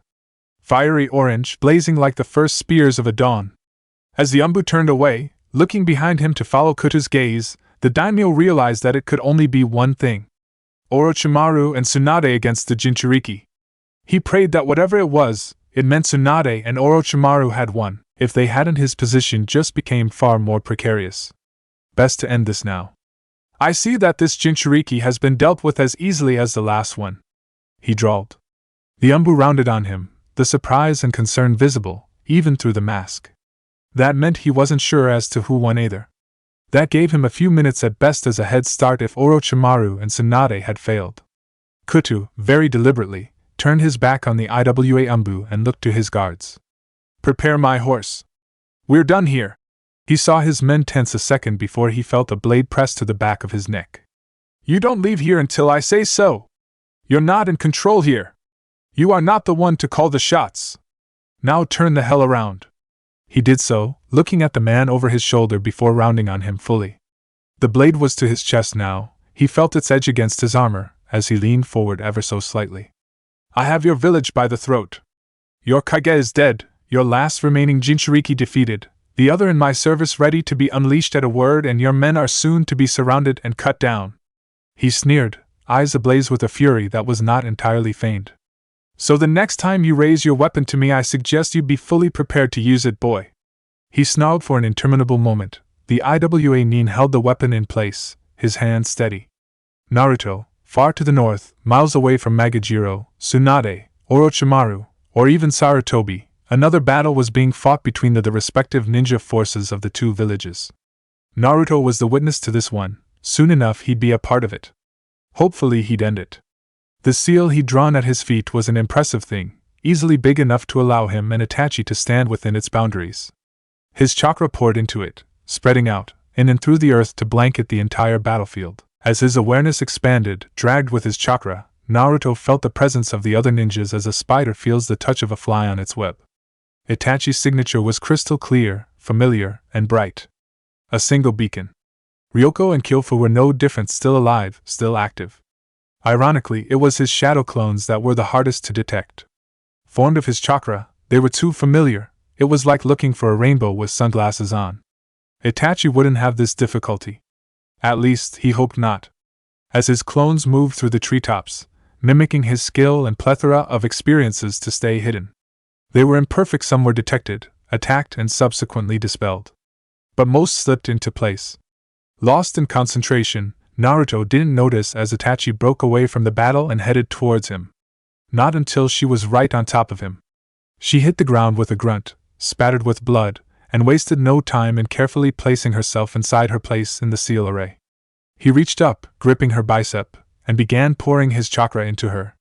For a moment, she did nothing, taking the time to adjust to the feel and pull of the foreign energy within her body before she put it to use. Instantly he felt the drain on his system. His chakra rushing through her and into the seal array according to her will. Show time. At Wagakure Jounin Nobuyuki, there had been no battle cry. No theatrical charges or warnings. Both sides were determined to remain hidden for as long as possible. No, the battle, one destined to be remained for its speed and brutality, started silently. The whispers of the trees was the only sound. It took one scream of pain, someone stabbed unexpectedly, to open the floodgates and bring the forest to life like a hornet's nest stirred into a frenzy. Nobuyuki and his men wasted no time launching themselves straight into the fray. Chunin made up the bulk of their forces for this assault, and the difference was evident. A and B rank ninjutsu lit the night like a bonfire. Lightning crackled and forked through the air. Fireballs brought the forest to a blaze. The earth heaved and quaked. And the impossibly tall and thick trees of Konohagakure's forest were, quite literally, being torn apart under the exchange. As Nobuyuki moved through the crowd, he noted that there was a desperation to Chunin. Rage or fear, in equal measure and equal blamed for their haste. Unlike the Jounin that had engaged the Konohanin earlier, these men didn't pace themselves. These men didn't try to preserve their energy for emergencies. They saw their enemy in front of them, and their whole world began and ended with that enemy until one of them was dead.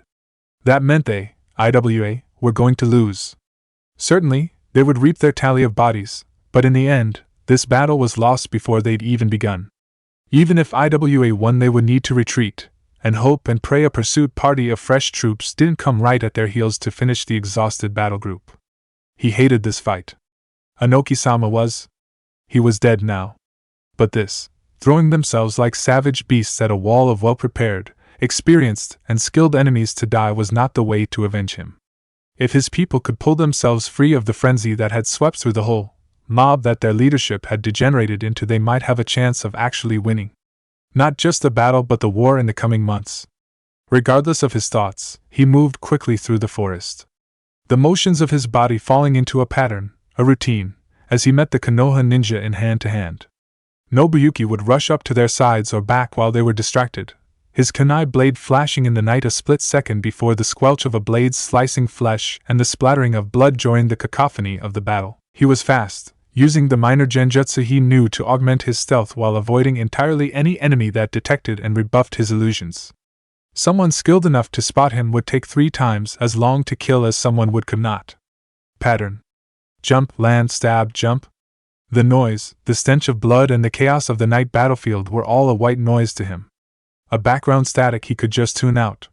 Until his blood ran cold at the sound of a single, terrified shout. Kiroi Senko, Itachi, Naruto's chakra was like a river behind a dam. His reserves dwarfed hers and quite possibly everyone she had ever met.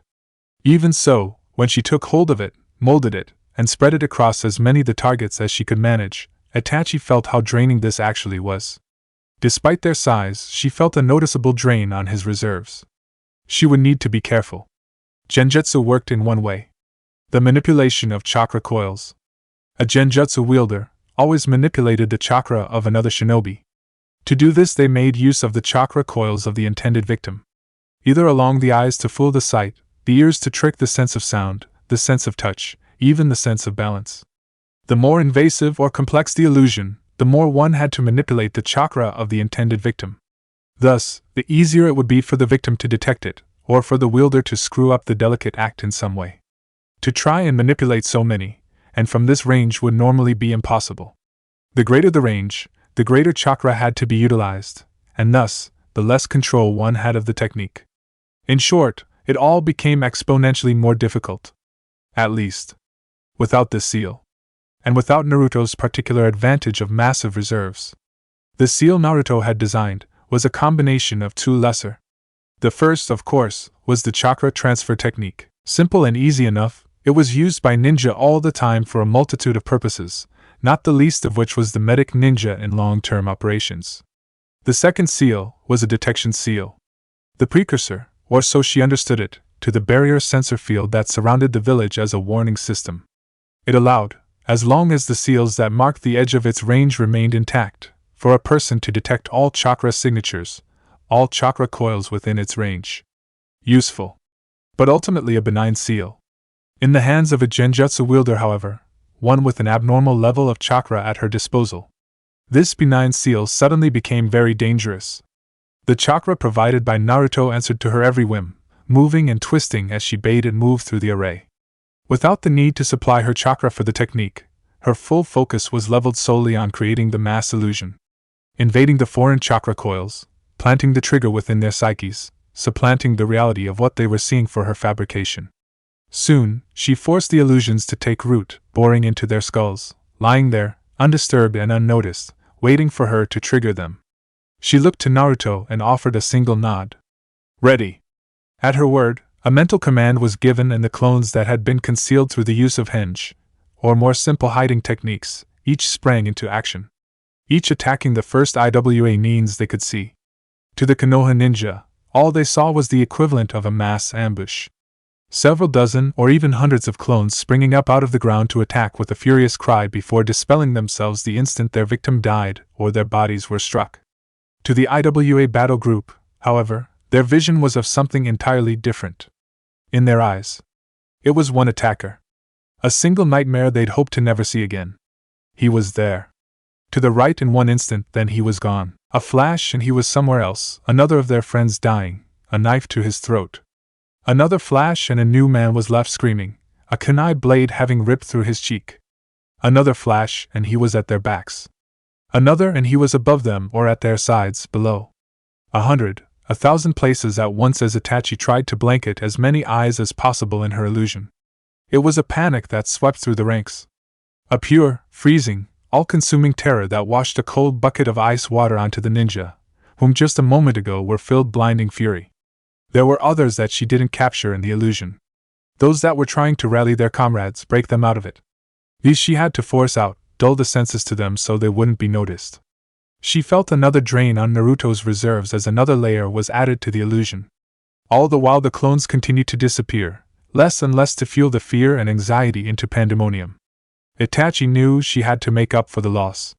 Another layer to the illusion, another twist on the senses, changed the appearance of friendly ninja for instance at a time. It made them seem like someone else for a moment. Then, it vanished them entirely from sights. Another layer, and this time she felt her hold on a few of them slip, the illusion she crafted forcefully dispelled as she felt her concentration fumble on so many subjects. Naruto gripped her bicep tightly, sucking down a sharp breath as his reserves dwindled to less than half of its base state. But it wasn't enough. They were rattled, but not broken. The Konoha ninja were taking up the momentum and slaughtering the ranks wholesale, but the objective Naruto wanted was to stop the needless death, not subject one side to a complete rout. She took more. Another layer, focused this time on the center of the battle, focused on those towards the rear, adding to the illusion of the yellow flash come again, she added, more, Tsunade, Orochimaru, Sarutobi. The three of them bursting onto the field like gods of death returned from hell. The trio tearing into those at the front, ripping through all of friends and their strongest comrades with laughable, almost exaggerated, ease. In the face of their three strongest ninja and a nightmare long thought dead returned, their lines broke. She was far from the field, far from the fighting. But even she heard the call for retreat when it came. A near hysterical panic filling the voice a split second before the Konohagakure forces cheered in celebration. And then pursued. The retreat became a butcher's charnel lane. The Konoha ninja tore into the thinning front lines and sank their blades into the ones now looking to quit the field. She felt it all. Watched it through the sixth sense provided by the seal, could feel the chakra flows ebb and die as their owners breathed out their last. Watched until the ninja slipped out of range, the Konoha forces right at their heels. She didn't look to Naruto again until he fell at her side, the chakra that had powered the seal vanishing instantly. Like a light bulb that had been switched off, she looked at him, finding him on his hands and knees, breathing heavily. His skin was pallid, his cheeks tinged green. It was likely he'd never suffered the effects of chakra exhaustion before. She knelt down, pushing him until he fell on his side. "Lie still," she commanded. "Move too much and you'll pass out." His breathing was harsh, like a winded dog. A vein was visible along his temple. Then he threw up. Not an uncommon reaction, but always an unpleasant one for both parties. She was about to say more when she felt a shiver race along her spine. Killing intent, she heard a sound at her back. Turning, seeing the glint of a kunai blade rushing towards her spine.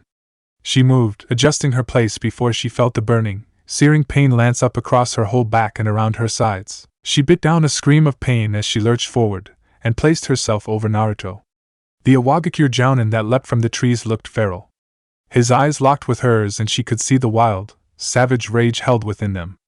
"Let's see how tough you are without your illusions." She reached around herself, fisting the hilt of the kunai blade before yanking it out. It would bleed more.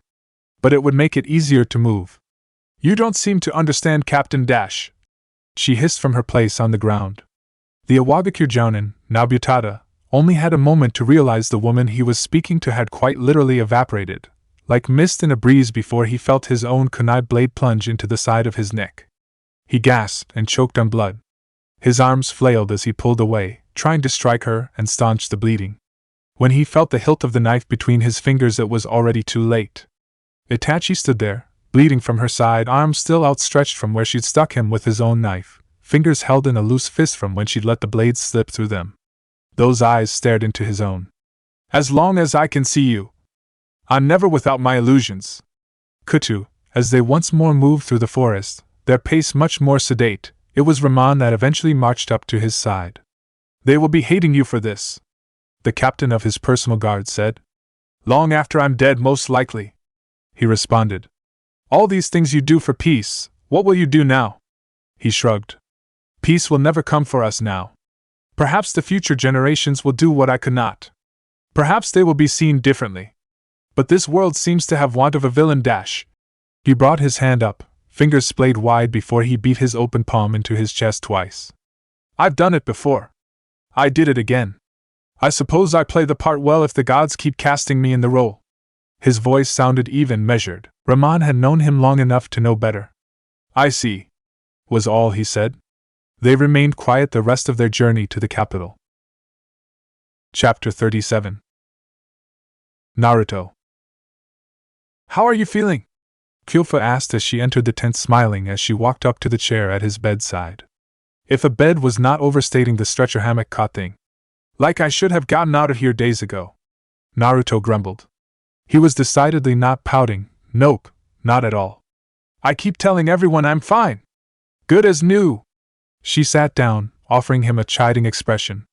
"It takes almost a week to fully recover from chakra exhaustion, Naruto. We're not letting you out of here in only 3 days." He glared at her.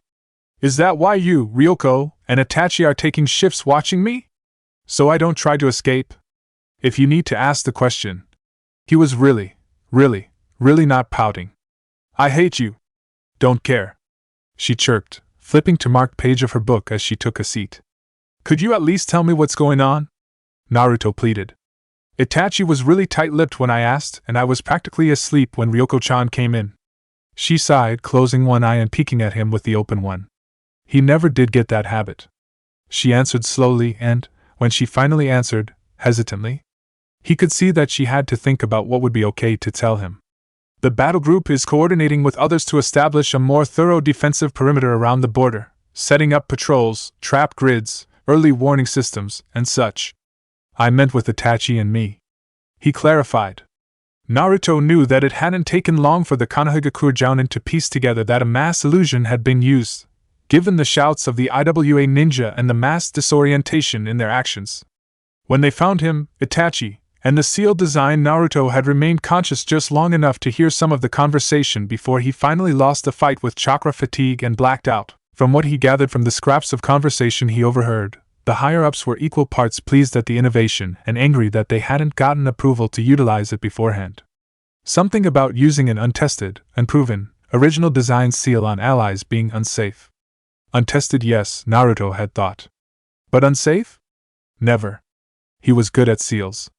He didn't need some jounin with less than half his expertise on the subject looking over his shoulder and possibly trying to correct his work. Itachi trusted him enough to go along with it. She was the only one besides him at risk there besides him if his seal and backups failed. He wasn't sure if he was in trouble, or if he was getting off scot-free, or somewhere in the middle. The uncertainty, as well as his unlawful imprisonment in this damned medic tent, was wearing on his nerves. She shrugged. Not sure. But it can't be anything too bad, really. I mean, you did play a very big role in the enemy's defeat on the field. I guess, he said. The jounin sounded pissed though, and if I wasn't getting in trouble, why wouldn't Itachi just tell me about it? She shrugged. Try not to worry about it. Anxiety will slow your recovery. I guess.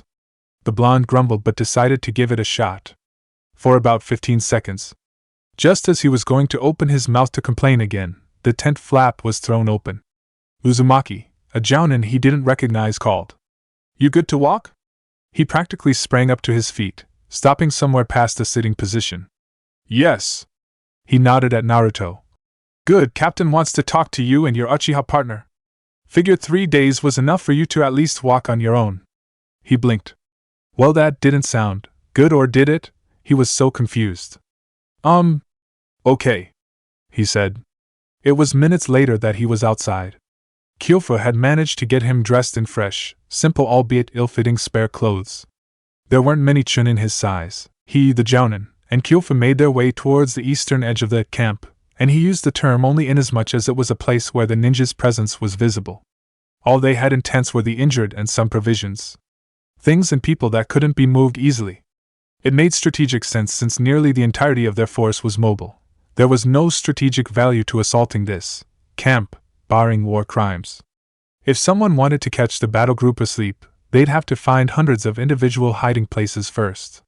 From what he understood, soon there would be a caravan of samurai, or some such force, with wagons to escort the most grievously injured to the capital.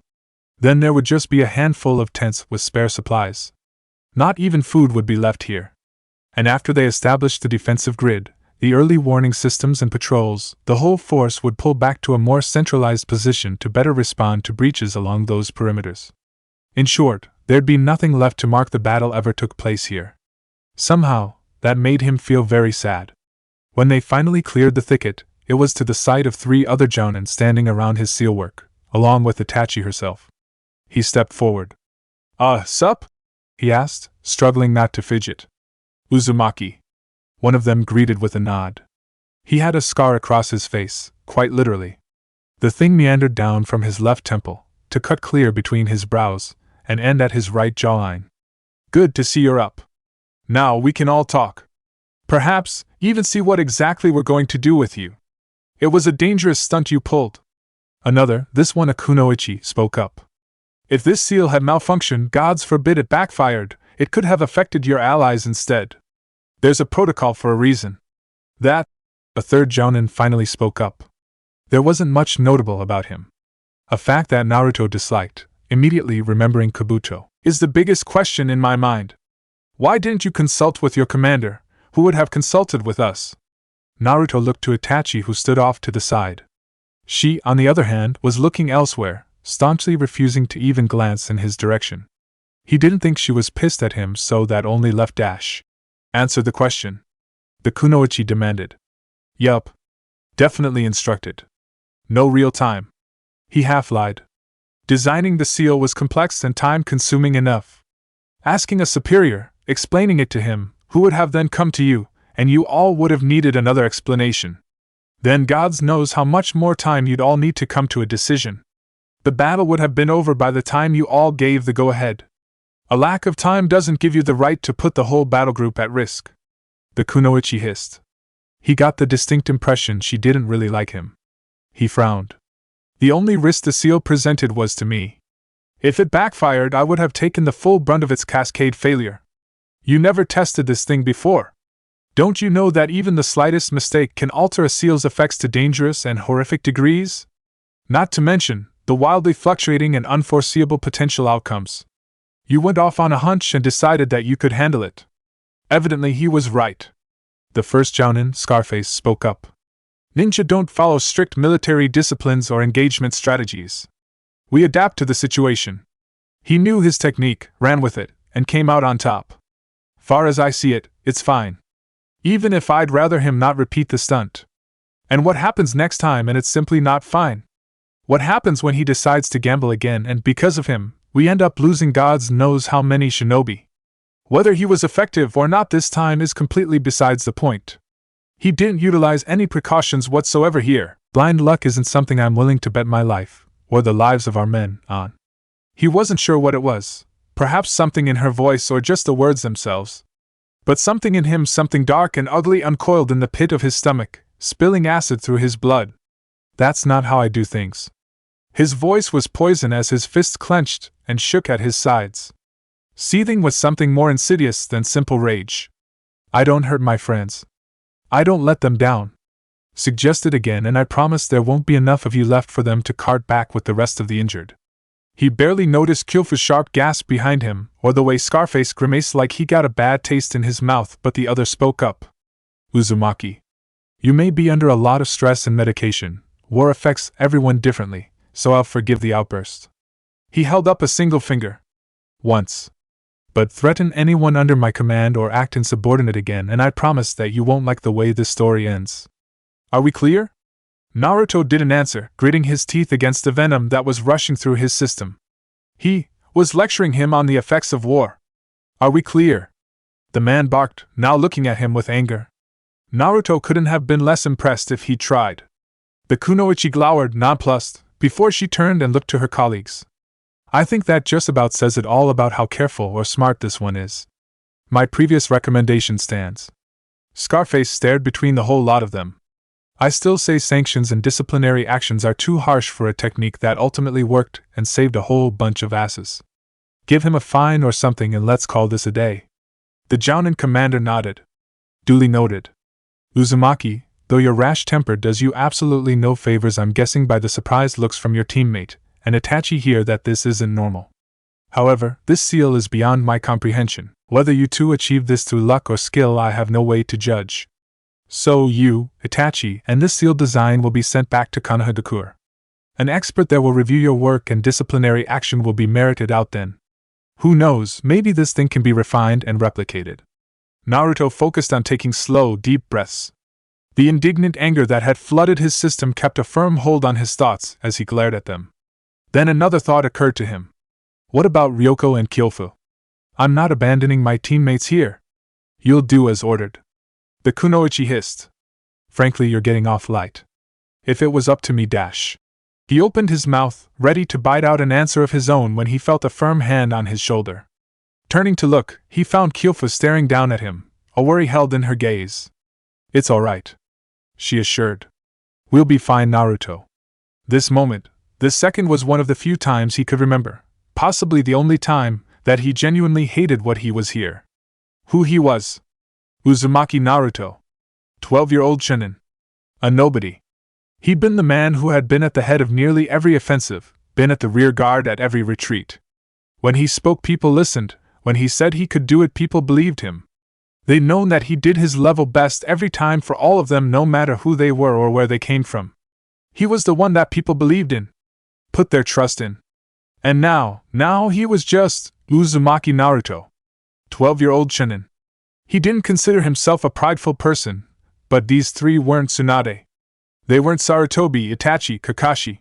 Hell, they weren't even Irika-sensei or fucking thrice-damned Orochimaru. They were no one. They were literally no one to him. To sit here in front of these three children, all with half his skill and a third of his experience, and they wanted to pass judgment on him? It felt like a slap to the face, like he'd unknowingly drank a poison that was just now bursting across his insides. Getting away from the battlefield will help. Itachi spoke up. These were your first kills, weren't they?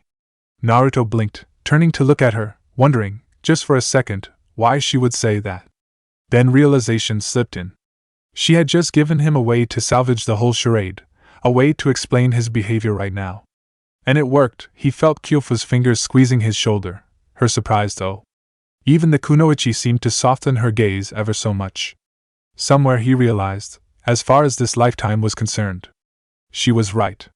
He nodded stiffly, gulping down a breath as he bit out the words. They were. The lie came easily. But this time he couldn't help but wonder for whose sake it really was. The palace halls were quiet. That was the most notable thing, really. There were no servants moving about the halls or cleaning the room. No criers calling out the hour from the courtyards. No soldiers in the training grounds running their drills. They were all out of his sight. It was good.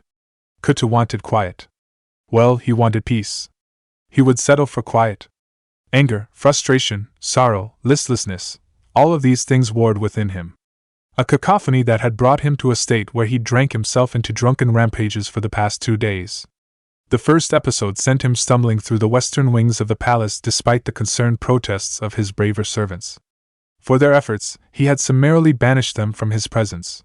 He cursed them, and then cursed anyone he could think of for this failure. Kusa, Aim, Taki, Kumo, Suna, Kiri. Hell, even Konoha and Inoki himself hadn't been spared from his wild, delirious imaginings. His work, his efforts, his hopes, all thrown back into his face. Kuta could remember only one other occasion where he'd experienced failure of this magnitude. And he detested it then just as much as he did now, but that was yesterday. This was today. The luxury of drinking himself through his sorrows had to be put aside. His country was at war. And he was the daimyo. When he stepped out of his rooms it was to find Kaido, the oldest servant in the palace. He was kneeling not 10 feet from his door. Kuta-sama, he greeted, bowing, his head touching the floor. Call in the servants, he commanded. I must bathe and dress to see the court. Kaido bowed again. Of course, Kuta-sama. The daimyo didn't bother waiting for him to finish his sentence before turning around back to his rooms. Where exactly do we go from here? The question was soft, almost careful. Sarutobi allowed himself to sigh, staring out from his window to the expanse of Konohagakure. Everything that can be done, has been. We're still recalling the bulk of our forces from their active missions, increasing our patrols, and securing our borders. For the time being we need to take stock and carefully plan our next move. He heard Danzo lean forward where he sat, shifting his weight onto his cane. Sarutobi. You cannot honestly think I believe you would be so incompetent as to simply leave it at take stock and careful planning. The old warhawk snorted. We've both exhausted all possible simulations and battle plans in the event of another war with the Wadakure. If you do not wish to tell me, just say so. Do not insult my intelligence by pretending you can take me for a fool. Then I don't wish to tell you, he said easily, turning away from the window and back around towards his desk. Sitting down, he didn't even look at Danzo before he began perusing his paperwork. I'll be blunt. I require your root umbu. Again Danzo snorted.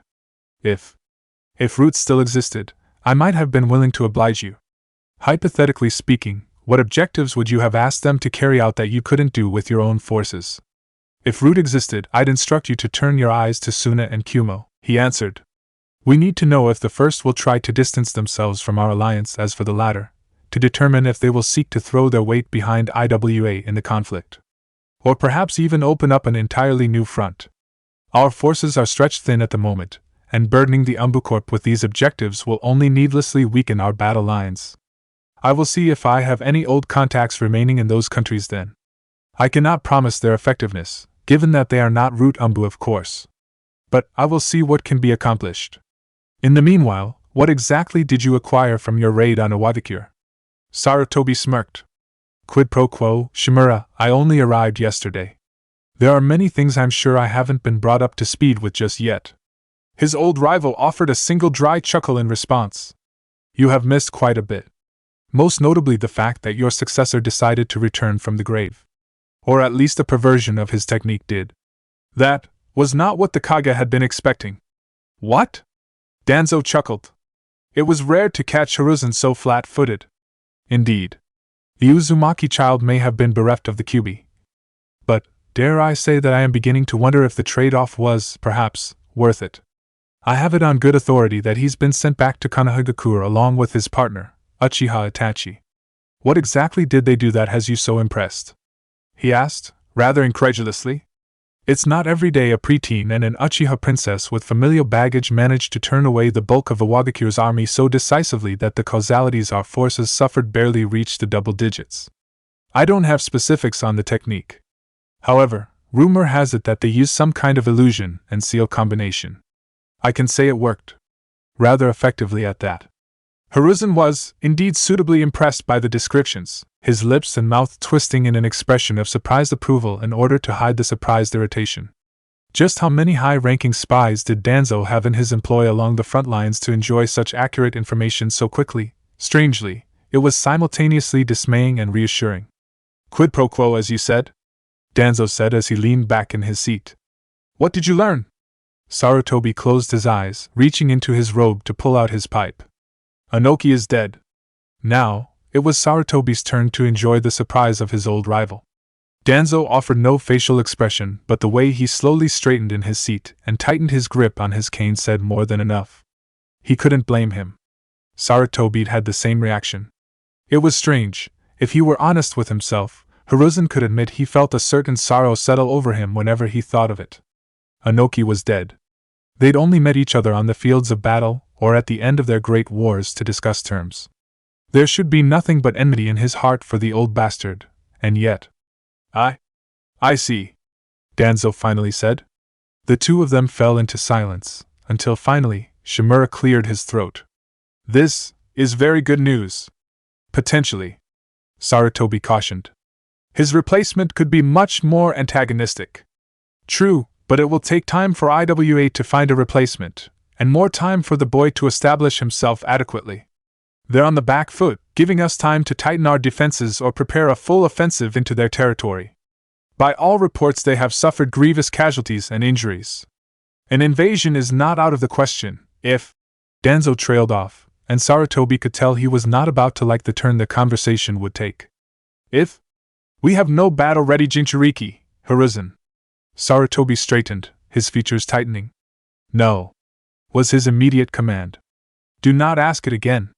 Your soft-heartedness for your students does you no credit. The Jinchuriki, Han of IWA, is reported to be one of the strongest ninja IWA has ever produced, and the Gobi's previous Jinchuriki famously cooked nearly 100 shinobi in a matter of seconds in the Battle of Dash.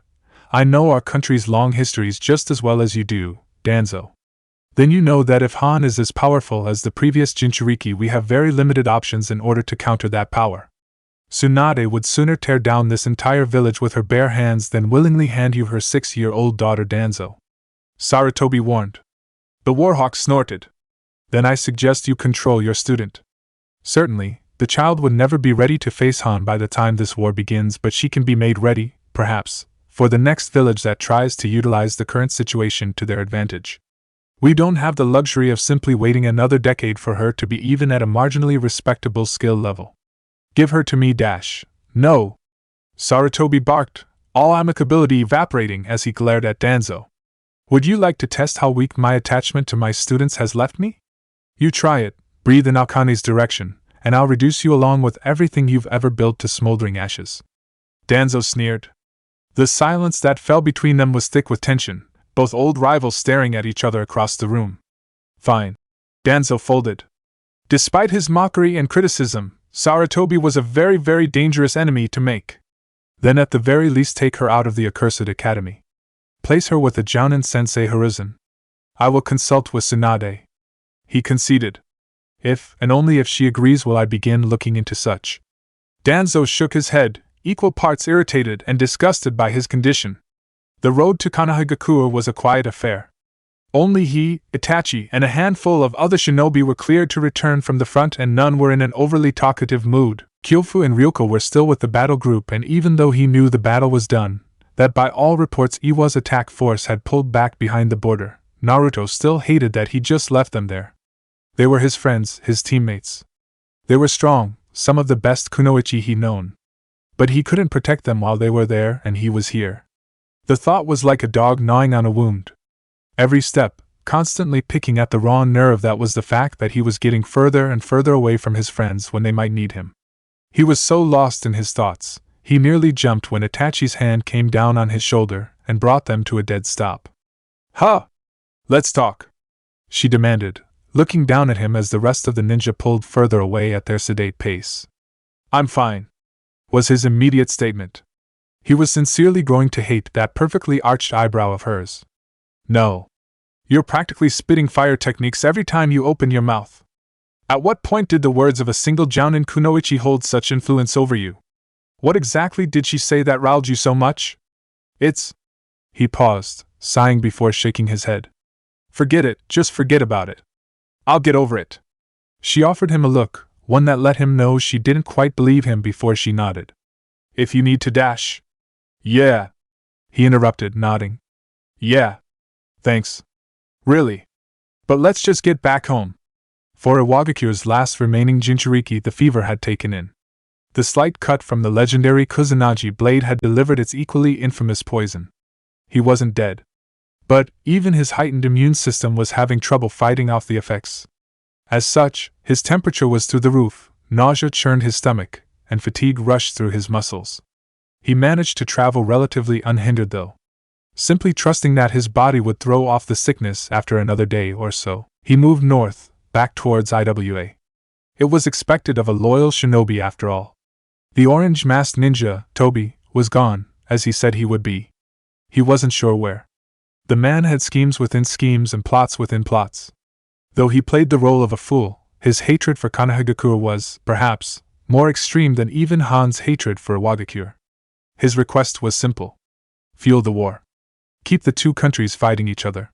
Make the two bleed each other. Whenever Iwa gained an advantage, sabotage them. Should Konoha gain too many advantages, turn the tide. Frankly, he cared nothing for Konoha's destruction. Tobi could do his own dirty work. If they were bled white while fighting Iwa, so be it. But he would do nothing to hinder their advance. Distracting the advance force towards the daimyo's locations had drawn their veteran forces away from the front far better than he could have ever anticipated. The fools really did love that old bastard, hadn't they? He couldn't help but smile at the thought. This was just the start as far as he was concerned. Chapter 38. Kuratsuchi, she stayed at the hospital, more as a prisoner than a patient. 2 Umbu guards stood outside her door. The medics that treated her were Jounin, armed and ready for a fight. Her room was wired with alarm systems and traps. In their eyes, she was the spy. The traitor. And why wouldn't she be? She is returned and not a month later this. Nearly 200 dead. Even more wounded or missing. The Tsuchikage Tower burned to the ground, Konoha infiltrators and thieves making off with their records of their top Jounin and operatives. Their missions, locations, stealing the archived forbidden techniques.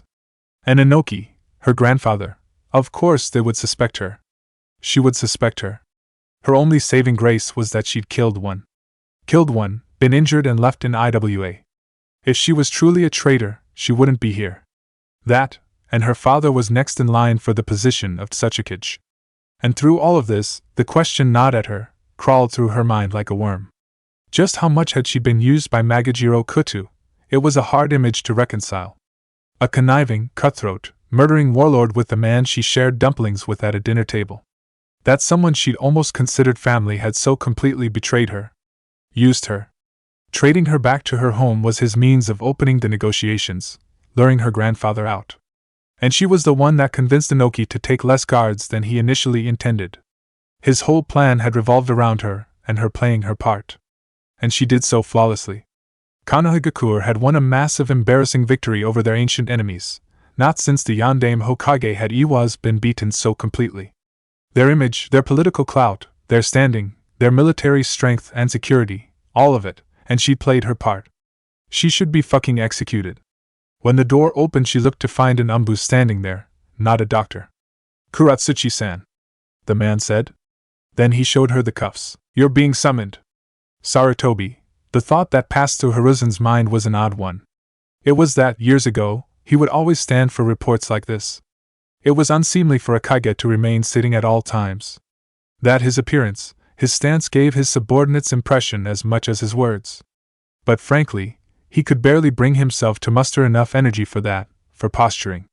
It was just one thing after another, a mountain of shit piled over shit that kept piling up with no end in sight. To try and muster the energy to stand up just to listen to more of it, so he stayed seated, leaning back in his chair, smoking his pipe as his eyes remained closed. Jinchuriki. He breathed, smoke curling past his teeth and lips before opening his eyes to look to Orochimaru and Tsunade. Given what you've seen, what would be the potential damage to the village should he attack us here? In a word? Tsunade hedged. Catastrophic. Orochimaru finished. The real danger lies in the fact that there's no real way to defend against the massive steam cloud he utilized against us without causing damage to ourselves. The strategy we utilized of burning down the forest isn't viable within the village walls, and mass wind techniques could cause just as much damage and only work as a temporary solution. We need a countermeasure, and we need one fast. He was glad he was sitting when he let out his aggravated sigh, shoulders slumping. He sat in silence for a time. Sensei? Tsunade asked. There are some counters we might have available. I will have to view the Forbidden Scroll, he answered. It isn't the first time a ninja has sought to utilize a gaseous attack. Not to mention that people fought the bijou long before it was sealed, Tsunade said before looking to Orochimaru.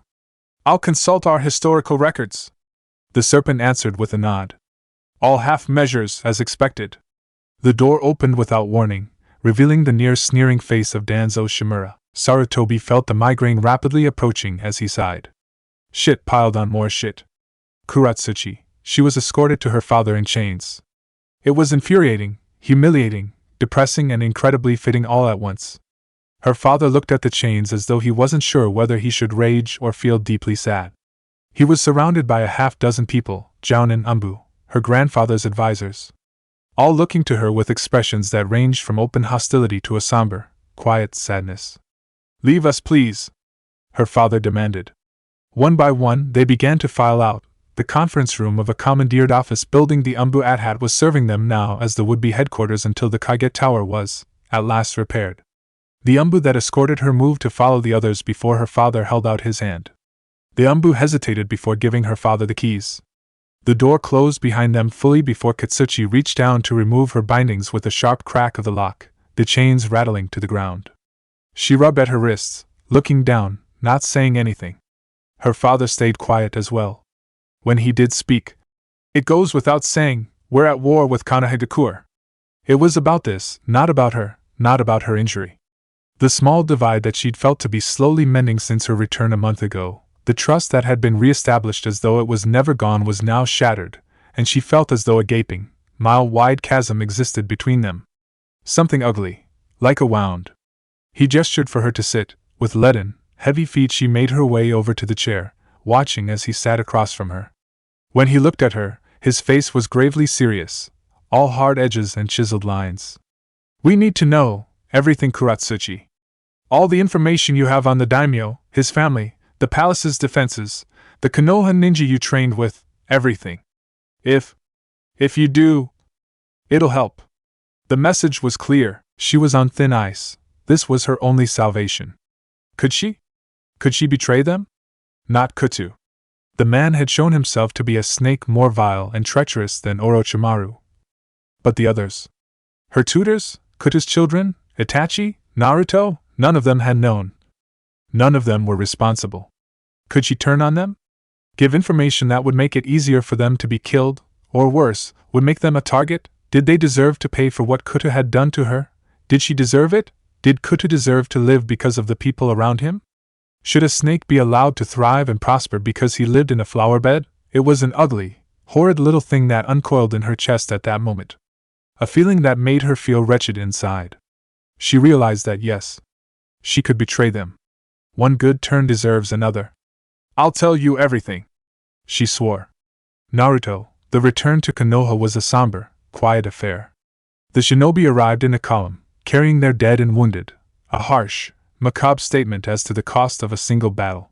Greeted at the gates by Chunin guards, the battle group's welcome was a screening process and a check for infiltrators as they took stock of the dead and wounded. There was no fanfare, no celebration, no welcoming faces. Just a Chunin with a notepad and a grim face. He and Itachi were allowed through quickly. They had priority given that they needed to see the Hokage, but as they entered the village itself, the two of them could feel it. Like a texture in the air, the village felt dead. Afraid. The streets were all but deserted and the vibrancy that made their home feel welcome was gone. Naruto had felt this before, seen it for himself as his world died once before. He hated it, and it made him hate this wretched, wasteful war even more than he already did.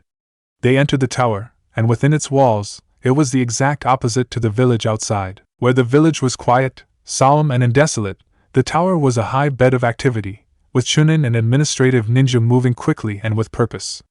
The village's long dormant war machine was waking up again.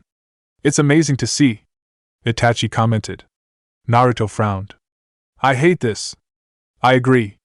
But even so, the efficiency is impressive. Sombering more like it. They made their way up the stairs. Halfway up the second floor, Naruto's enhanced chakra senses went off with a bit of a warning. Bachan and Orochi team were up there already, and Bachan was getting pissed. He started moving much faster, swallowing the stairs two at a time. What's wrong? Itachi asked, matching his pace. Not sure, he answered truthfully. When they made it to Sarutobi's office, it was to find the door closed and the sound of what was rapidly becoming a shouting match, with Tsunade's voice all but swallowing the whole hallway. You go anywhere near my daughter and I'll snap you in half, you one-eyed fuck. He'd never heard her voice like this before. No, scratch that, he had heard her like this before. In his world, when Kabuto and Orochimaru had nearly killed him, while he was still trying to convince her to return and be Hokage. Your child is an asset to this village, something that you agreed to at the moment you consigned to place the bijou within her. Do not pretend now that you have any right to be surprised or deny the need we have for her. Naruto felt his brow knit together at the voice, trying to place it for a moment before he remembered. His interaction with what had once been the Rokudaime Hokage had been greatly limited. All he really knew about the man before his reign was abruptly cut off is that he was a cutthroat bastard who ran Root, and the only reason he knew about Root at all was because of Sai. You know I am right, Hiruzen. The best weapon to battle a Jinchuriki is another Jinchuriki. Naruto's eyes widened. So that's what he wanted? He wanted Akane to turn her into another ninja like Sai? Well, fuck that. No way Tsunade or the old man would ever let it happen. There's no way he would let it happen. Give her to me. And to the blonde's horror, he didn't hear a flat no from Sarutobi. You can't actually be considering this. The betrayal, the hurt in Tsunade's voice was heartbreaking in and of itself. Sensei! Finally, the old man spoke. His words were less than encouraging. I won't give her to Shimura Tsunade, but she's 6. She interrupted, the sadness quickly transforming to outrage. I understand, believe me. But think of the situation. IWA knows we hold their bijou, they will be searching for her, they will kill her Tsunade. She needs to not only protect herself but I can protect her. So can Orochimaru. Dan! This isn't she must be trained. Sarutobi answered, smoke wafting out of his slightly parted lips. The village needs a defense, even if not for this war then for the next. You yourself have told me how disastrous an attack by the Jinchuriki Han would be if it made it to the village walls. Han could fight off Oro and me. You're not going to I'm sorry. But this is how it must be. I will draw up a list, and you may choose the jounin that will take up her training. But I'm afraid it's not up to any of us anymore, Haim. You think I don't know what that fucking means? Tsunade's laugh was a harsh, bitter thing. It made Naruto's hackles rise.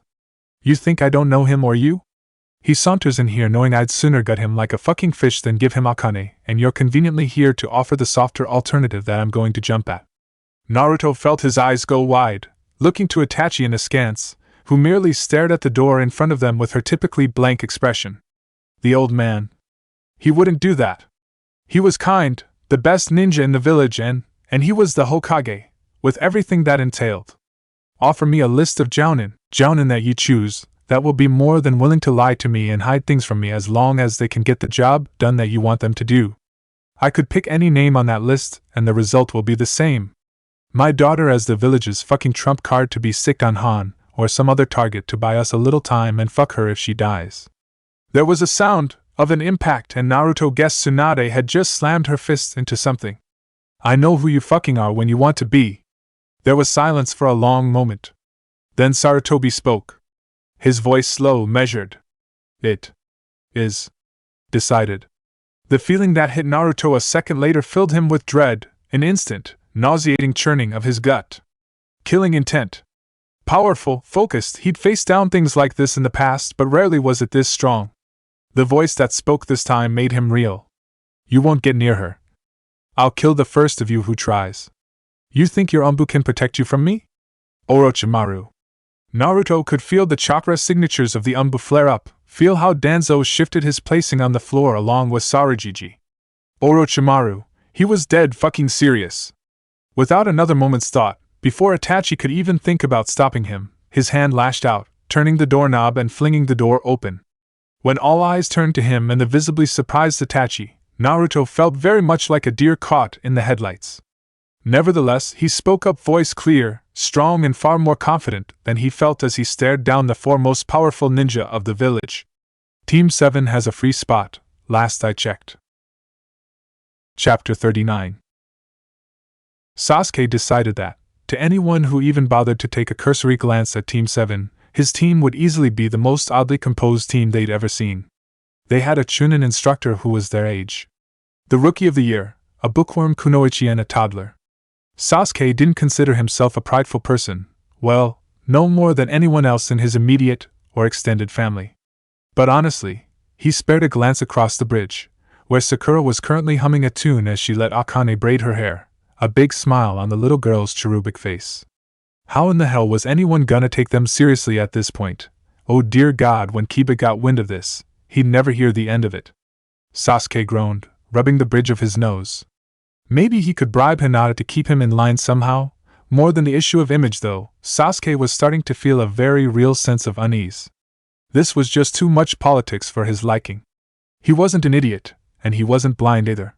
There was a lot of crap going on with their sensei that neither he nor Sakura were privy to, and now with Akane, Tsunade's daughter, added to the mix, and this team was going to have a lot of eyes from very high places looking down at them to see what would happen. A Chunin didn't just get a genin team, and a 6-year-old girl didn't just get bumped up the academy graduation system because war was declared a week ago. No. Someone wanted Akane to graduate early, someone wanted Naruto to train Akane, and someone wanted Naruto to train a genin team.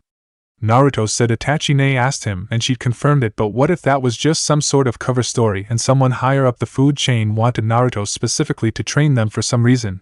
Just thinking of these things was making him queasy. Politics wasn't something he wanted to become overly familiar with. Far as he was concerned, it was far simpler and much more preferable to have enemies that didn't smile while stabbing you in the back.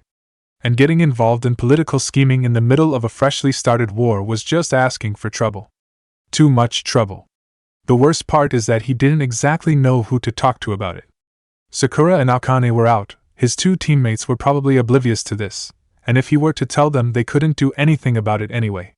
If he talked to Naruto, he wasn't sure if there's anything the Chunin could do or even would do. Or even if his odd sensei would tell him the truth, or just flatly lie to him. The only person Sasuke could think of to go to was his father, and that's something he didn't want to do at all. It'd be like kicking up a hornet's nest, without even knowing how high this actually went. Hey guys. The shout brought their eyes over to the end of the bridge where Naruto stood smiling with a wide, sunny grin as usual. The blonde walked up to Team 7 with Sasuke offering a grunt as Sakura and Akane offered their own respective greetings, all the while Akane diligently kept braiding a lock of Sakura's bubblegum pink hair. As the day wore on, Sasuke noticed something strange, and honestly, more than a little dismaying. Akane was outlasting Sakura and himself. Again, Sasuke didn't consider himself a prideful person, not at all. But she was 6 years old. And she was still running circles around the field long after he felt his muscles were going to burn off his bones from the exertion. What the hell? This was downright humiliating. God.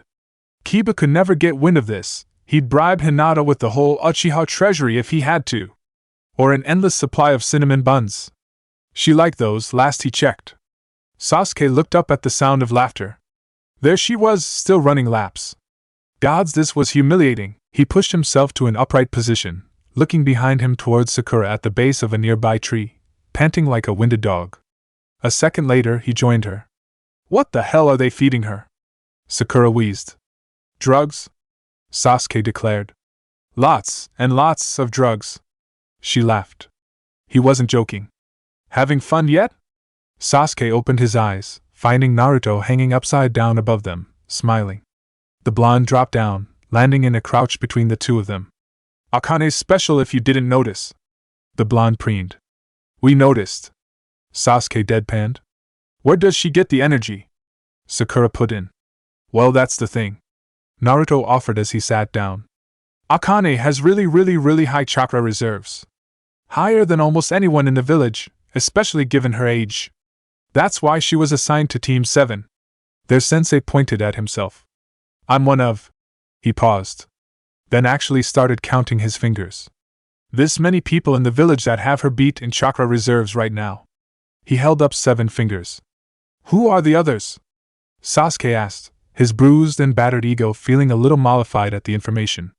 Sarajiji, Tsunade, Orochi team, Kakashi sensei, Chuza wait. Chuji's dad? Sakura asked, blinking, probably just as confused as him that Chuji's dad was up there with so many high-profile ninja. Yup. Akimichi techniques eat up a lot of chakra. More than almost any others in Konoha. Naruto nodded. Then there's me and Itachi-chan. Sasuke froze.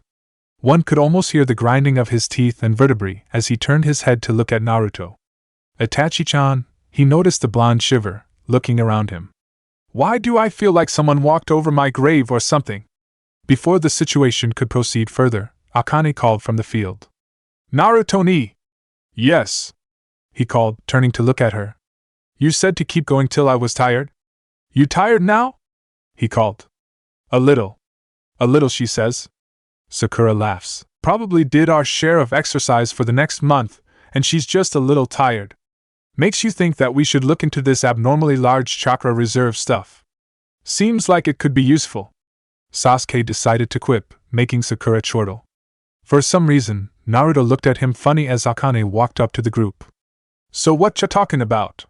The redhead asked, plopping herself down, hands gripping her feet together. Naruto actually shook his head, apparently pulling himself out of some stupor before he smiled and answered. Well, I was just about to go over what I'm gonna be teaching you guys. Sasuke, Sakura, you guys remember that we went over the chakra affinities, right? Sasuke with fire and lightning dash, and me with earth affinity, yeah. Sakura half finished for him, half interrupted. Naruto nodded. Right, well, Akane here dash. He reached over, ruffling her hair. Has a fire and earth affinity. Emphasis on the fire. I burned down my room, she blurted, blushing. Oh, and Gao. I burned Gao too. Sasuke wasn't sure what was more dismaying. That she'd gotten a fire technique down enough to burn somebody, while barely even being in the academy, let alone out of it while he hadn't gotten it down till he was almost 10, or that the fact that she'd burned somebody, and it didn't really seem to bother anyone at all. Naruto nodded. That's right. He smiled, which seemed completely out of place given her statement. Now again, since you're a genin team and you need to work well as both individuals and a team, I'm thinking it'd be best for Sakura to keep practicing and studying Earth, Sasuke to focus more on lightning for now, and Akane with fire. Diversity. Sasuke concluded. Naruto nodded. Yup. Before turning to Sakura. Now, Sakura-chan. He seemed to pause, frowning for a moment. I know Orochi gave you and Sasuke some scrolls last time we were around. How you doing on that? It was the earth wall technique. Sakura smiled, all but preening with pride where she sat. I managed to get it down in 5 days. How many can you make? He asked, his own enthusiasm mirroring her own. Sakura, however, seemed to deflate at the question. I just 2, then I'm pretty much done. Sasuke noticed Naruto struggling to hide a wince, even as he himself averted his eyes to look away. Sasuke knew Sakura's chakra reserves were low, but damn. Okay, right then we'll have to work on chakra reserves before anything else. Sakura looked crestfallen. Hey, don't worry. Naruto was quick to reassure. Look on the bright side, no matter what you're always gonna have chakra control that's leagues ahead of any of us. That lets you do a lot of things that we can't. It seemed to help, though Sakura's smile was a little uncertain. What am I learning? Akane asked with a raised hand. You dash. Naruto grinned. We'll be learning the basics. Chakra control first. Then better fire. Akane's nose scrunched up. Sounds boring. He laughed before looking to Sasuke. Well, you've got the reserves and the chakra control, more or less. So we can just dive right into your lightning skills. Sasuke, following Akane's example, slowly raised his arm a bit. Question. Their blonde sensei blinked. Shoot. You think Tsunade-sama would be willing to point me at some basic medical ninjutsu to start? Sasuke didn't think his question was strange enough for Naruto to make a face quite like that. The scrolls were slid across the table, presented to him as he sipped his tea. The generals and scholars have drafted their preliminary reports for you to read over, Koto-sama. The aging daimyo took a deep breath through his nostrils. He didn't even need to look at the titles over the scrolls to know what they contained. The specifics were different, but the broad strokes were the same: grain and food supplies for the country, how long they will last once nothing further can be brought in from the local farms or from trade, where the food is stored for the armies, the fortifications on these silos, their garrisons. Ration projections, sustainable and unsustainable ration planning, with appended lists of estimates of casualties once starvation began to set in, where revolt and food riots would likely break out first. Drafted conscript numbers, economic viability within the short and long term, trade plans that could sustain them, casualty simulations in the immediate engagements, the open theaters of war, to be opened soon. Training regimes and schedules, estimates on when these new forces will be ready.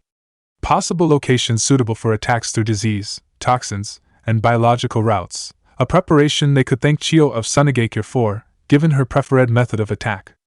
Major roads and byways. Concourses to be used for effective civilian and troop transport. On and on the words and estimates would come, the generals, the experts. He'd been down this road too many times already. He sighed. What's one more? With a wave of his hand, he dismissed the servant watching as the man bowed and scurried out of the room before he leaned forward and grasped the first of the scrolls, reading them, and falling into the familiar role of warlord once again. When Naruto made his way home later in the night, the young blonde was already thinking of the most effective way to increase Sasuke, Sakura and Akane's skills as quickly as possible. Akane was going to be easy, frankly. She was barely into her classes into the academy, which meant she was a completely blank slate. With the lava he knew she'd be able to wield in a few more months or years, she was going to be a taijutsu monster. Nigh unbeatable. With little more than the lava armor, Rashi had nearly killed Orochimaru once before. That alone could be something that would keep everything short of a jounin at bay while he taught her other tricks.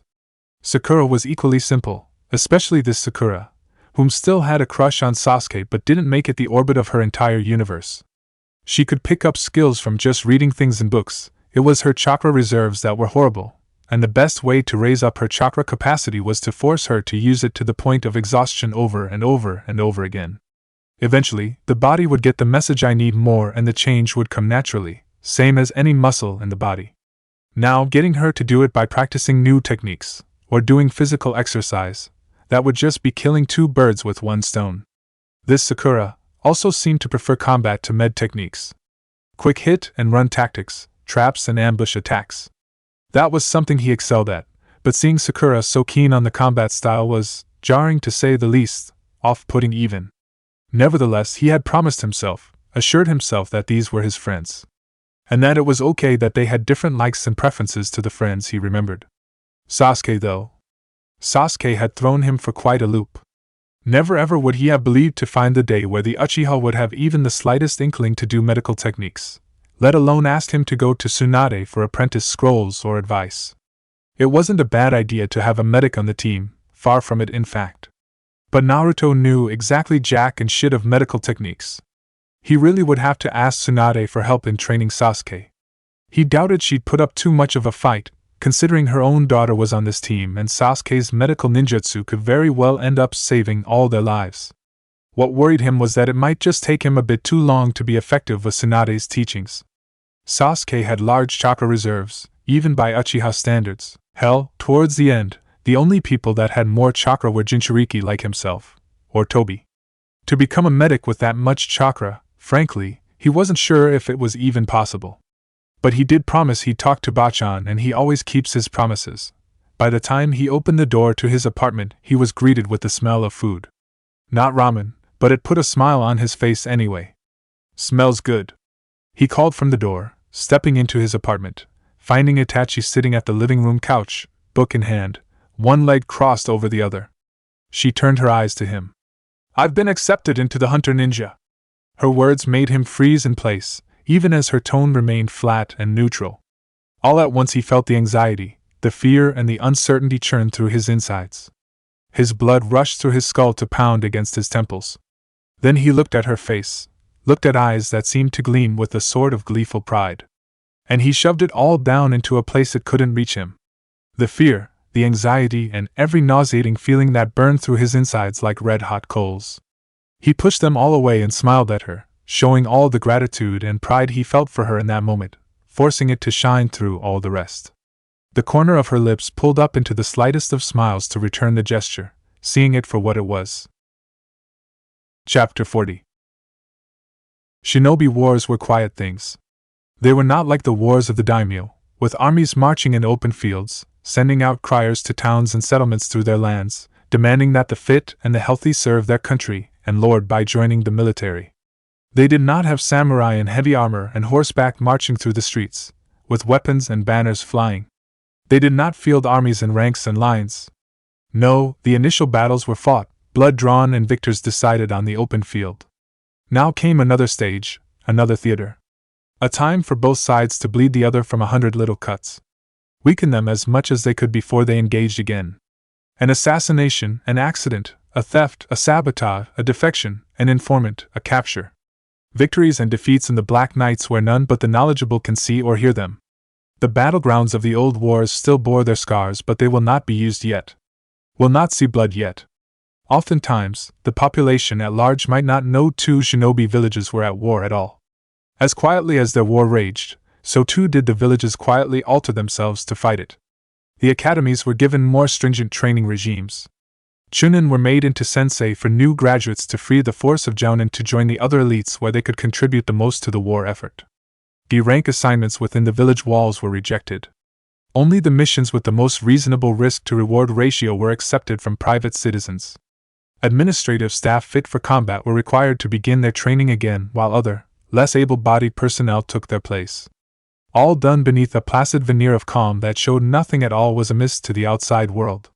Shinobi wars were quiet things. "So this sensei of yours?" Ino spoke with a sly tone as she stirred her tea. The light, cocky tone made the hairs on Sakura's neck stand on end. "Yes?" she ventured carefully, already having an idea as to where this was going. She was right. "Is he hot? Damn it, Ino!" she cursed, glaring at her friend with a scowl. "I just knew you were gonna take it there." "What?" The platinum blonde half shrugged, half whined. "Asuma-sensei's got that rugged thing going, but the guy smells like a freaking chimney, so you dash. Kiba and Hinata-chan's sensei is a girl, so not into that. That just leaves yours, so spill the beans. Is the man hot?" Sakura rolled her eyes. "I'll have you know Naruto-sensei is our age." "Even bet. Wait, what?" Her brain caught up to her mouth and seemed to have caught Ino a little flat-footed, with the novice mind walker blinking in stupefied disbelief. Sakura laughed a bit. "Yeah. And our third member is Tsunade-sama's daughter, she's 7, I think." "7?" She balked. "God, what the hell are you guys, team, underage?" Ino shook her head. "What are you guys even doing? D-ranks forever?" "No, actually," Sakura answered.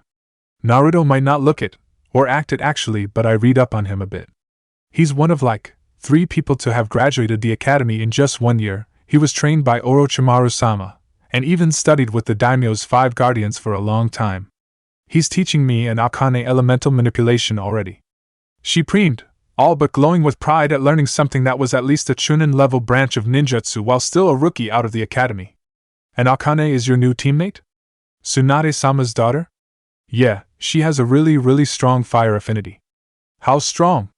"Strong as in, she burned down a good chunk of training ground 8 with her first try at a fire technique." "That was her?" Ino asked. "We went there last week. I figured a jounin or something had gotten a little too pyro-happy." "Nah, that was her." "Damn. Starting to wish I had your sensei." Ino's lips pursed. Asuma-sensei teaches us team formations and tactics mostly, nothing with any real meat. It doesn't help that Shika's already good at it. I guess he's waiting on us to pick up our family techniques and not really deviate us from that. She shrugged before leaning forward, still curious. So what missions have you guys taken? Anything exciting? Nah, not really. Sakura shrugged. Just E ranks so far. But that's kinda dried up now. Yeah. Ino averted her eyes, suddenly uncomfortable. I hear they'll be giving us C ranks soon. Career missions to the front, or guarding supply depots and things like that. You think that's true? It is. She confirmed, a little uneasy herself at the thought. We just got assigned a mission like that earlier. What? For real? Ino's tone was just shy of horrified. What? Where are you going? What are you guys doing? We're heading to a border post, Sakura admitted. The Chunin units there need an update on their new patrol routes or something. It can't be trusted with a messenger bird. So? She shrugged. C rank. How close to the border?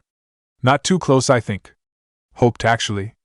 They're really gonna make Tsunade-sama's daughter go to a place where she might be attacked? It's still a C rank, Ino, Sakura stressed, trying to hide her own unease. I honestly don't think we'll see anything, but if we do, we'll have Naruto-sensei there and Sasuke-kun still the best in our class. So we'll be okay. Yeah. Ino smiled. Yeah, it's weird, you know.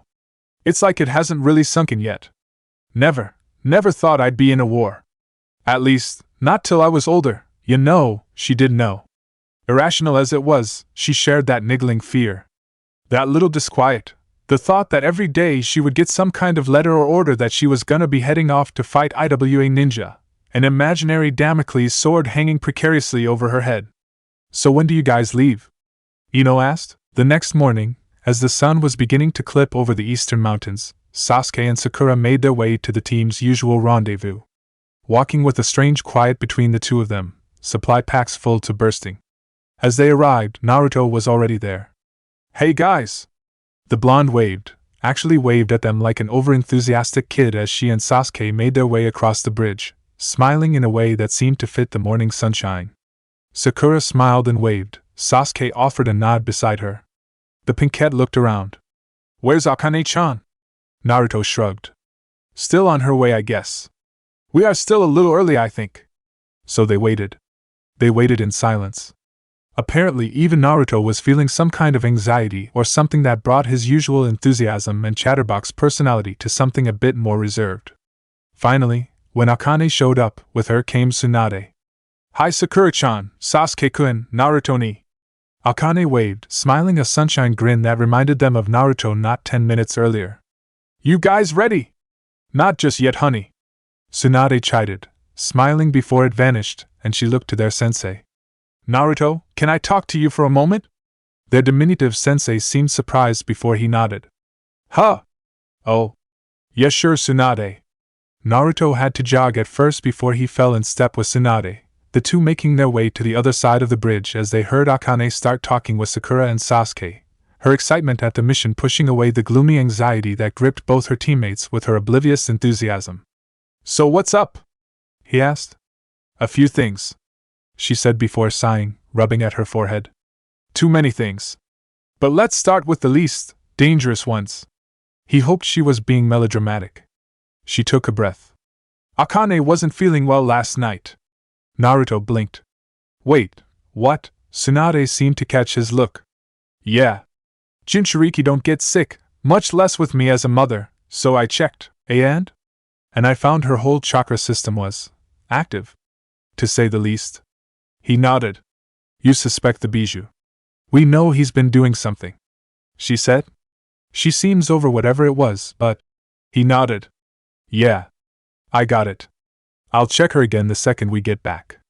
She nodded, though didn't seem thrilled at the prospect of her daughter going off like this, to say the very least. All right, now. She reached into her coat and pulled out a bingo book. Opening it at the marked page, she handed it to him. Naruto blinked. Then he tried really hard not to break out with the biggest smile ever. Or yank it out of her hands to go show Sasuke and Sakura. A rank. He also tried to not sound too enthused by the threat rating. Ha! Ryoko and Kyofu could shove their B ranks. Apparently, his attempts at curbing his enthusiasm failed, given Tsunade's displeased frown. This isn't a game, Naruto. Look at the stats they have on you. He did so. Uzumaki Naruto, rank, Chunin proficiencies, Taijutsu, favors no known single style of Taijutsu combat, likely developed for purely personal use, is known to supplement Taijutsu with ninjutsu, particularly wind. As such, close combat should be avoided without sure counter or advantage. Ninjutsu, known to be highly capable in elemental manipulation of earth, wind and water techniques with extremely high chakra reserves. Expect target to have high plethora of available techniques and the ability to use them more frequently and for more time than most other shinobi of similar or higher rank, including but not limited to the forbidden technique, Kaigebunshin no Jutsu. Note: target was seen utilizing the Yandame Hokage's signature technique, the Rasengan, during his Chunin examination. Genjutsu, not known to utilize genjutsu on many levels, but is competent in its detection and dispelling techniques. Preferable avenue of attack if at all possible. Kenjutsu. While not known to utilize traditional kenjutsu, the target is known to utilize wind chakra in his kunai to bolster the blade. As such, the use of kunai in the target's fighting style should be expected. Fuinjutsu. The target has a known proficiency for sealing techniques. His skill in the art is unknown, but expected to be between adept at least. As such, known countermeasures should be prepared, as well as, if possible, and surprise engagement that does not allow him time to prepare or utilize these seals. Threat designation: A rank suggested tactics. Trained under Orochimaru of the Sannin, and the daimyo's personal ninja force, the target's current rank is not a reflection of his skill. Disengage when not holding a numerical advantage. When holding numerical advantage, utilize longer range ninjutsu if possible. Do not engage target in mid to long range, as these ranges are where he excels. Should be engaged with large-scale effect techniques in order to nullify shadow clone numerical advantage. Bounty: 48 million ryo. As he read every word, Naruto began to frown, his features gaining a somber, saddened look. Kuratsuchi. It was the only way the bingo book could have this kind of description on his skills. With a turn of the page, he looked for a moment before finding her name. Uchiha Itachi. Her skills were similarly detailed, along with the best ways to fight her. It made him angry, not for himself, but Itachi was already taking on the most dangerous job in the whole village. Even with her identity hidden, it was one more danger she potentially had to deal with. He knew it was coming, knew that Kuratsuchi was going to have to fight them now, but this isn't all. Tsunade continued, bringing his attentions back to her. Maru's spies in IWA have reported that, right behind Kutu, you are at the tippy top of Iwa's shit list. He winced. My team's a target, he concluded. A big one, she stressed, before kneeling down to look at him at eye level. Look, Naruto. No matter what, I still know you're the best person for Akane to be with for the things inside this village, as much as out of it. But from this point on, this isn't a game. You and your friends are gonna be in very real danger every time you step out of these gates. You have to be on your toes. He turned, looking over his shoulder to see that, somehow, Sasuke had gotten wrangled into playing a game of patty cake with Akane. The Uchiha looked as enthused as one could imagine, while Sakura was red-faced, trying to swallow down her laughter. As much as it boggled his mind to see it, it made him smile before turning to Tsunade. I promise. Nothing will happen to any of them while I'm around, Tsunade. She leaned forward, grabbing him by the head before placing a kiss on his forehead. I don't want anything to happen to you either, she warned before standing up. Just be smart and careful. He grinned. Aren't I always?